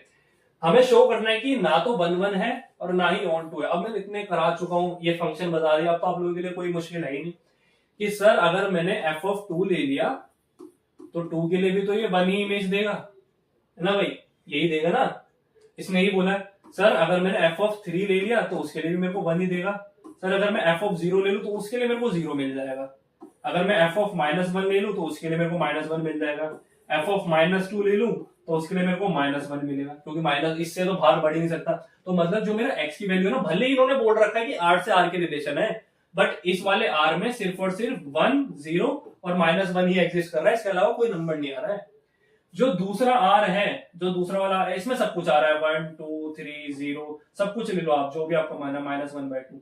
अब हमें प्रूव करना है कि ना तो 1 1 है ना ही ऑन टू। अब ये सारी चीज आप लोगों ने देख ली, इन्हें साइड कर दो, इन्हें यहाँ साइड कर देते हैं। ये दोनों चीजें मैंने आपको बता दी, इसे ओ ये तो सारे आगे हैं, सारे साइड आ गया, तो जाओ इसे ऐसे कर लेते हैं, बस इसे ऐसे ले लो, ठीक है। यहाँ पे हम आर लिख देते हैं, ये भी आर का फंक्शन है, ये भी आर का फंक्शन है, इस वाले आर को हम हटा देते हैं, बस खत्म, ठीक है। अब देखो जरा आगे क्या है कि इसमें क्या बोला, ना तो ये 1 1 है। 1 1 के लिए देखो 1 1 हमें प्रूव करना है कि 1 1 नहीं है, ये हमें शो करना है कि 1 1 नहीं है। फिर से वही सेम काम करेंगे कि सर f(x1) ले लो, जो कि हमारा डायरेक्ट करूं, f(x1) जो है f(x2) के इक्वल नहीं आ रहा यार, नहीं आ रहा। क्यों? क्योंकि सर ये आपने दिखा दिया ना कि f(x1) अगर मैं बात करूं इसकी, x जो है ग्रेटर देन 1 की बात, सॉरी ग्रेटर देन जीरो के लिए बात करूंगा, तो x1 अगर मैंने 2 डाला तब भी मेरी 1 इमेज आ रही है, 3 डाला तब भी 1 इमेज आ रही है, ठीक है। और वैसे तो मैं डाल ही नहीं सकता, देखो जरा, क्योंकि मेरे जो x में नंबर है वो सिर्फ ये है 101, तो अगर मैं इसमें 1 डाल दूंगा तो 1 की इमेज 1 आ जाएगी, 0 डाल दूंगा 0 की इमेज 0 आ जाएगी, -1 की इमेज -1 आ जाएगी। बट इसमें और भी नंबर तो एग्जिस्ट करते हैं, क्योंकि इसमें बात तो वैसे तो रियल नंबर दे रखा है, बट मेरे अकॉर्डिंग इसमें एग्जिस्ट कौन से कर रहा है, सिर्फ ये 3 नंबर एग्जिस्ट कर रहे हैं। इनकी एक ही इमेज भी तो दे रखी है, बट किस कंडीशन में दे रखी है, इन्होंने बोला कि x जो है ग्रेटर देन 1 में भी तो बात करेंगे हम। अगर मैं x जो है ग्रेटर देन 0, 0 से बड़ा अगर मैं 2 ले लूं, चलो इनके लिए मैंने बोल दिया कि एक एक इमेज है, बट यहाँ पे कहीं ना कहीं और भी तो नंबर एग्जिस्ट करेंगे जो कि 2 होगा। अगर मैं f ऑफ 2 ले लूं तब भी 1 दे रहा है, f ऑफ 3 भी 1 दे रहा है, तो ये पॉसिबल ही नहीं है। तो यहाँ पे डायरेक्ट लिख दो f ऑफ मतलब x1 जो है x2 के इक्वल ही नहीं है, ठीक है। ऐसे ही तो therefore it is not 1 1, therefore it is not 1 1 function, ये 1 1 फंक्शन नहीं है। ऐसे ही ऑन टू के लिए कर दो कि मेरा f ऑफ x किसके इक्वल हो जाएगा, y के इक्वल हो जाएगा। अब y में से अगर मैं देखो 2 डाल रहा हूं, 2 मेरे को क्या देगा, 1 देगा, 2 डालूंगा तो मेरे को 1 देगा। सर इसमें से 3 डालूंगा तब भी मेरे को 1 देगा, इसमें से 0 डालने पे 0 दे रहा है। तो बट कोड डोमेन की दो एलिमेंट्स की एक प्री इमेज नहीं हो सकती, कोड डोमेन के 2 एलिमेंट्स की एक प्री इमेज नहीं हो सकती, ये पॉसिबल नहीं है, ठीक है। तो इस वजह से ये हमारा पॉसिबल ही नहीं है। तो यहाँ पे डायरेक्टली लिख दो को domain does not contain more than one image, codomain element लिख देना, codomain element doesn't contain more than one image, अभी मैं लगा देना one element doesn't contain more than one image, sorry pre image, यार हर बार इमेज बोल रहा हूँ मैं, ध्यान रखना भाई इसमें प्री इमेज आएगी, ये प्री इमेज का कंसेप्ट है, इसमें प्री इमेज आती है, मोर देन 1 प्री इमेज हो ही नहीं सकती, एक से ज्यादा प्री इमेज नहीं हो सकती, ठीक है। तो ये इसलिए ऑन टू फंक्शन भी नहीं है, that's why it is not onto, therefore it is, ये समझा दिया है मैंने लैंग्वेज में, आप लोग खुद भी लिख सकते हो आप लोग, क्योंकि हमने लास्ट 2-3 क्वेश्चन में प्रॉपर लैंग्वेज लिखी, ठीक है। तो इसमें आप लोग लैंग्वेज खुद से कर लेना। बाकी अगर ऑन टू तो बहुत इजीली समझ आ गई होगा, 1 1 में कोई दिक्कत नहीं होनी चाहिए भाई, ध्यान रखना, ठीक है। नॉर्मल ये दिया हुआ था, हमने कर लिया ये। आगे आ जाओ जरा, आगे आगे आगे आगे क्या है, आगे है ये let a is equals to r का रिलेशन है, देखो एक a है, ठीक है, a में r का रिलेशन बन रहा है। अगर मैं a की बात करूं, इसमें सारे के सारे रियल नंबर एग्जिस्ट करते हैं, बट 3 एग्जिस्ट नहीं कर रहा भाई, 3 एग्जिस्ट नहीं कर रहा।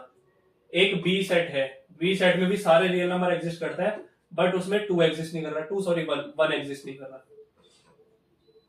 Consider the function such that a to be defined by fx दिया हुआ है, चलो इसे करते हैं अच्छे से, इसमें मजा आएगा, अच्छा क्वेश्चन है, ठीक है।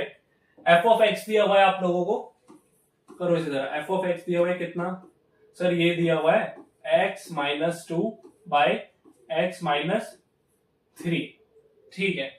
अब हमें जस्टिफाई, मतलब ये पूछ रहा है कि ये f ऑफ, ये जो भी हमारा f फंक्शन है, ये 1 1 और ऑन टू है या नहीं है, ठीक है, जस्टिफाई योर आंसर, ठीक है।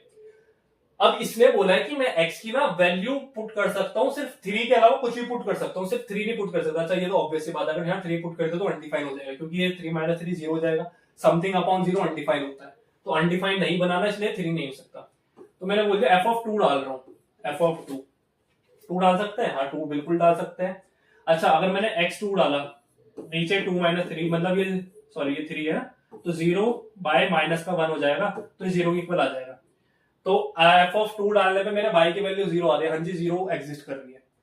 f ऑफ 2 डालने पे y की वैल्यू 0 आ रही है, तो 0 इसमें एग्जिस्ट कर रही है, ऑफ कोर्स कर रही है, सिर्फ इसमें -1 नहीं आ रहा, बाकी सारे के सारे रियल नंबर आ रहे हैं। एक और देख लो, f ऑफ 4 डाल रहा हूँ, तो ये हो जाएगा 4 - 2, नीचे हो जाएगा 4 - 3, तो ये हो जाएगा 2/1 which is equals to 2। f of 4 डालने पे मेरा 2 आ रहा है, यहां से मैंने अगर 4 उठाया तो यहाँ पे 2 आ रहा है, हाँ जी ऑब्वियसली बात है भाई, अगर मैं यहाँ से 4 उठा लूं तो 2 इसमें एग्जिस्ट करेगा, ठीक है बिल्कुल करेगा, तो कोई दिक्कत ही नहीं है, डाल दो इसमें। f ऑफ x1 लिखा, किसके इक्वल आ रहा है, f ऑफ x2 के इक्वल आ रहा है सर, तो x1, अच्छा ऐसे दिखाना है, चलो ऐसे भी, ऐसे नहीं दिखाना, तो एक काम करो आप लोग, ये तो पता लग गया ना कैसे करा है मैंने, रुको जरा, ये प्रॉपर तरीके से ही करते हैं। देखो जरा, मैंने बोल दिया एफ ऑफ एक्स वन ना आप लोग ले लो, ये हो जाएगा x one minus two by x one minus three, ठीक है। एफ ऑफ एक्स टू ले लो आप लोग, कितना लोगे, एक्स टू माइनस टू और एक्स टू माइनस थ्री। अभी मैंने आप लोगों को दिखा दिया कि इक्वल तो आ रहा है, कि मतलब दोनों एग्जिस्ट कर रहे हैं। तो एफ ऑफ एक्स वन किसके इक्वल हो जाएगा, एफ ऑफ एक्स वन किसके इक्वल हो जाएगा भाई, F of x one equal हो जाएगा एफ ऑफ एक्स टू के। अगर ये दोनों इक्वल है तो यहां से देख लेते हैं कि अगर ये इक्वल है तो ये भी इक्वल होने चाहिए, है ना भाई। अगर इनकी एलएचएस मैंने इक्वल दिखा रखे तो आरएचएस भी इक्वल होनी चाहिए। देखते हैं हम जरा, ये हो जाएगा x one minus two by x one minus three is equals to x two minus two by x two minus three, यही है ना। क्रॉस मल्टीप्लाई कर दो तो ये हो जाएगा एक्स वन माइनस टू, ये हो जाएगा एक्स टू माइनस थ्री, इधर हो जाएगा एक्स टू माइनस टू और यहाँ पे क्या आ जाएगा एक्स वन माइनस थ्री, ठीक है भाई, एक्स वन माइनस थ्री। करो जरा इनकी multiply, x one into x two, x one x two, ठीक है, x one into three minus का थ्री एक्स वन, ठीक है भाई। और ये हो जाएगा फिर माइनस का two x two, minus two into minus three plus का सिक्स, ठीक है, equal to x two into x one, ये एक्स टू एक्स वन हो जाएगा, एक्स टू इंटू माइनस का थ्री तो माइनस का थ्री एक्स टू हो जाएगा, ठीक है। अब नीचे करते हैं इसे, माइनस का to into x one minus का टू एक्स वन हो जाएगा, माइनस का टू इंटू माइनस का थ्री ये हो जाएगा प्लस का सिक्स। अब देखो जो जो कट रहे काट दो, x one x two plus का, यहाँ भी x one x two plus का कैंसिल आउट। अब ये तो मेरे को बताने की जरूरत नहीं है कि ये कितने बच्चे ऐसे होते हैं कि सर ये तो माइनस का नहीं कैंसिल आउट नहीं होता, आप लोग बड़े हो चुके, इतना पता होता है कि इधर आके माइनस का हो जाएगा और ये कैंसिल आउट होकर जीरो बन जाएगा, ठीक है। माइनस का थ्री एक्स वन है सर, यहाँ पे माइनस का थ्री एक्स टू है, अच्छा प्लस का सिक्स कट जाएगा, ठीक है।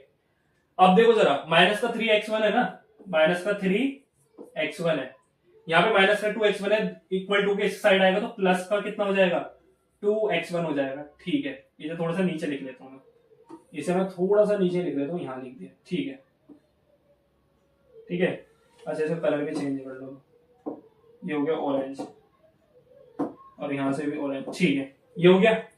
इक्वल टू का साइन लगाया, इक्वल टू के दूसरी साइड क्या है, माइनस का थ्री एक्स टू है, माइनस का थ्री एक्स टू है ना, यहां से ये प्लस का एक्स टू जाएगा, प्लस का टू एक्स टू जाएगा। अब देखो जरा, माइनस का थ्री एक्स वन प्लस का टू एक्स वन तो माइनस का एक्स वन बचा, माइनस का थ्री एक्स टू प्लस का टू एक्स टू तो माइनस का एक्स टू बचा, माइनस से माइनस कैंसिल आउट हुआ, एक्स वन किसके इक्वल आ गया, एक्स टू के इक्वल आ गया, तो एक्स वन और एक्स टू आपस में इक्वल आ गए, therefore it is one one function, it is one one function. ऐसे प्रूव करना होता है, ठीक है, ऐसे प्रूव करना होता है बस। आते अब जरा नेक्स्ट पे, हो गया, चलो ये वन वन तो हो गया, हमसे ऑन टू की बात कर रहा है, ऑन टू देखता है या नहीं। अब ध्यान से देखना भाई, ऑन टू के लिए क्या करेंगे, हमें क्या दिया था, एफ ऑफ एक्स दिया हुआ है, उसमें कितना एक्स माइनस टू और एक्स माइनस थ्री। अब एफ एक्स किसकी इक्वल हो जाएगा, हमें पता है कि भाई एफ एक्स को हम किसकी इक्वल लेते हैं, वाई की इक्वल लेते हैं, ठीक है। तो ये हो जाएगा y is equal to x minus two by x minus three, ठीक है भाई, ठीक है। अच्छा अब एक काम करो, क्रॉस मल्टीप्लाई करो, तो ये हो जाएगा y x minus three y लिख दो, y x minus three y और इज इक्वल टू में है एक्स माइनस का टू, ठीक है, ये है। और क्या कर सकते हैं अब इसमें, एक्स को एज इट इज रहने दो, अच्छा थ्री वाई उधर जाके प्लस का नहीं, थ्री वाई को हम उधर क्यों भेजेंगे, इतना ही रहने देते हैं अभी से, ठीक है। इसमें से y भी कॉमन निकाल के हमें कुछ नहीं मिलेगा, एक काम करो, चलो y कॉमन ही निकाल लो, इसमें बचेगा x माइनस थ्री और ये माइनस का टू है, इधर आगे क्या हो जाएगा, प्लस का टू हो जाएगा, इधर बचेगा x, इधर बचेगा क्या, x बचेगा। या y में फंक्शंस ले आए सारे के सारे फंक्शंस y में ले आए, तो यहाँ पे सिर्फ x ही बच जाएगा, ठीक है। इतना एक काम करो,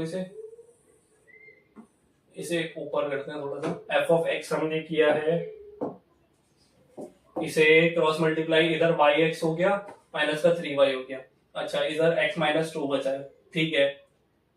तो एक्स माइनस थ्री वाई, यहां से हमने वाई कॉमन निकाल के ऐसे रख दिया, एक्स माइनस थ्री अंदर बचा है, यहाँ से एक्स माइनस टू, एक्स इधर आगे प्लस कर दो, ठीक है।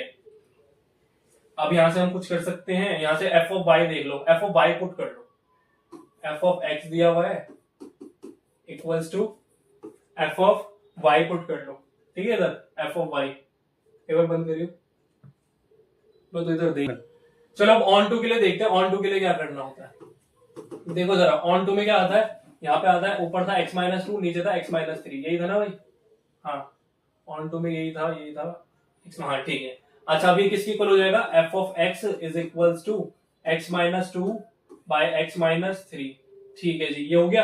अब इसमें क्या था, हमें पता है कि f ऑफ x किसके इक्वल होता है, f of x equal to y था। करो जरा, y is equals to x-2 by x-3। इसकी क्रॉस मल्टीप्लाई कर दो, x-3 उधर लेके जाओ, y हो गया इधर, इधर x-3 बचा, इधर बचा x-2।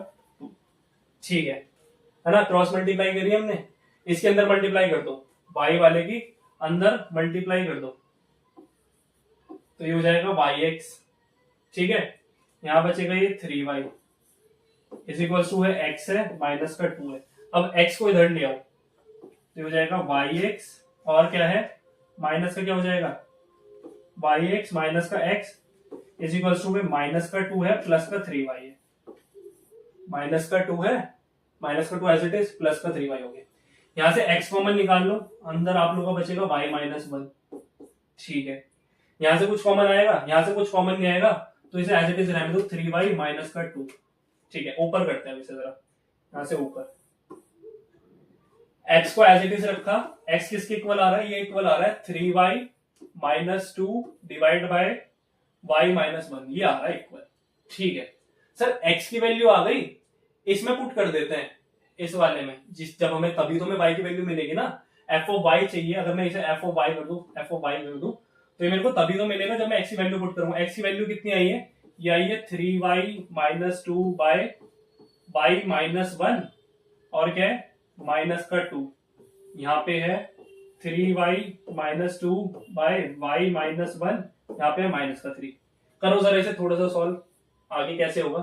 क्रॉस यहाँ पे कुछ नहीं है तो नीचे 1 मानेंगे, क्रॉस मल्टीप्लाई करके तो ये हो जाएगा 3y-1, ये हो जाएगा 2, और फिर क्या हो जाएगा माइनस है, सॉरी माइनस, अच्छा माइनस का ध्यान रखना भाई, माइनस है फिर ब्रैकेट लगाओ, इसकी मल्टीप्लाई करो 2y, 2 की मल्टीप्लाई करी y, और ये माइनस का 1 है तो माइनस का 2, और बाहर ब्रैकेट में माइनस है भाई, ध्यान रखना। अच्छा इसके नीचे y-1 आता, और इसे जब सॉल्व करोगे यहाँ भी y-1 आएगा, वो आपस में कैंसिल आउट हो जाएगा, ये कराने की जरूरत नहीं। ठीक है, इतना तो बड़े हो गए तुम लोग। अच्छा अब यहाँ से क्या आएगा, यहाँ इसके नीचे कुछ नहीं, ये भी करो तो ये हो जाएगा 3y। ठीक है, यहाँ पे किसके इक्वल आएगा फिर 3y माइनस का 2 एज इट इज। अच्छा मैंने ऊपर क्या लिख दिया, यहाँ पे 1 लिख दिया गलती से, ये माइनस का 2 ही रहेगा, 3y माइनस का 2, और इसकी मल्टीप्लाई होगी माइनस एज इट इज, अंदर बचेगा ये 3y और माइनस का 3, ये है। ठीक है, क्योंकि y-1 यहाँ भी है, y-1 यहाँ भी है, वो कैंसिल हो जाएगा जब हम एलसीएम लेंगे। आगे क्या आएगा, आगे आएगा भाई, आगे देखो जरा, ये ऊपर है 3y माइनस का 2, अंदर माइनस की मल्टीप्लाई करूंगा माइनस का 2y, और क्या है प्लस का 2 बचेगा। नीचे क्या आएगा भाई 3y माइनस का 2, अंदर माइनस की मल्टीप्लाई करूंगा माइनस का 3y, और क्या आएगा प्लस का 3 हो जाएगा।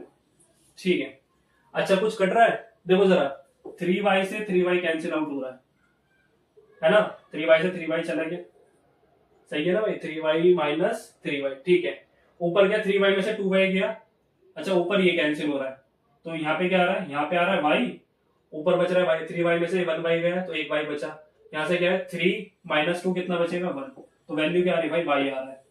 f ऑफ x की अगर मैं बात करूँ, f ऑफ x ही चल रहा था, f ऑफ y मान लो आप लोग, क्योंकि देखो f ऑफ x मैंने किसके इक्वल माना था, वो y के इक्वल माना था, y के इक्वल मानने के बाद मैंने x की वैल्यू निकाली, वो पुट करी, उसके बाद मेरे ये क्या आ रहा है, ये भी क्या आ रहा है, ये y के इक्वल आ रहा है, तो y is equal to y आ रहा है, तो ऑब्वियस सी बात है कि ऑन टू फंक्शन हो, तो therefore it is onto function.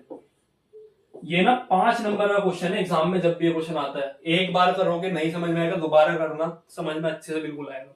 एक एक चीज इसमें सिर्फ कैलकुलेशन है, कैलकुलेशन अच्छे से जिसने कर लिया उसका हो जाएगा। ठीक है, अच्छा क्वेश्चन था, 5 नंबर का क्वेश्चन था भाई, 5 नंबर कंसिस्ट करता है। ठीक है, चलो भाई फिर आगे क्या है, खत्म हो गया भाई हमारा 12th क्लास का। हमने 1 शॉट में पूरा चैप्टर कवर कर लिया, रिलेशन एंड फंक्शन, बिल्कुल जीरो से स्टार्ट किया था, बिल्कुल बेसिक से स्टार्ट किया था, 11th क्लास लेके चला था मैं कि 11th क्लास के कॉन्सेप्ट से शुरू करेंगे, और हमने 12th क्लास का फंक्शन तक खत्म कर लिया। फंक्शन बहुत इंपॉर्टेंट होता है। अच्छा मैंने जो भी क्वेश्चंस कराए हैं एनसीईआरटी के कराए हैं, एनसीईआरटी के शायद बाहर के तो नहीं है, बट कुछ दिनों में मैं एक पीडीएफ डालूंगा या एक वीडियो ही बना दूंगा जिसमें मैं एक्स्ट्रा क्वेश्चंस लेके आऊंगा, पीवाईक्यूज। अच्छा एक्स्ट्रा क्वेश्चन आप लोग बोलोगे सर वो तो एग्जाम टाइम में जरूरत पड़ती है, बट एग्जाम से पहले पहले मैं इतने एक्स्ट्रा क्वेश्चन करा दूंगा ना आप लोगों को कि एग्जाम में तो आप लोगों का लेवल बहुत ही ज्यादा अप हो जाएगा। आप लोगों ने कितना देखो कितने सारे टीचर्स ऐसे होते हैं एग्जाम टाइम में आके आप लोगों को पीवाईक्यूज कराते हैं, बट मैं स्टार्टिंग से पीवाईक्यूज कराता रहूंगा सो दैट एग्जाम में तो आपको टेंशन ही नहीं होगी कि सर कौन से पीवाईक्यू करे, क्या करे, बाहर का क्या करे। बहुत अच्छे पूछ रहे हैं बाहर की कौन से बुक ले, उसकी जरूरत ही नहीं पड़ेगी। ठीक है, तो बस जुड़े रहो। ठीक है, और थैंक यू आपके प्यार के लिए। लास्ट वीडियो में बहुत अच्छा रिस्पॉन्स आया आप लोगों का, क्योंकि काफी टाइम एक तो बाद में आया था, काफी टाइम बाद वीडियो बनाई है, बहुत अच्छा रिस्पॉन्स था। अभी 12th की वीडियो आई है, आएगी सॉरी, इसे एंजॉय करना, अच्छे से देखो। तो waiting for the next session, तब तक के लिए be hungry for these sessions, stay tuned and bye bye.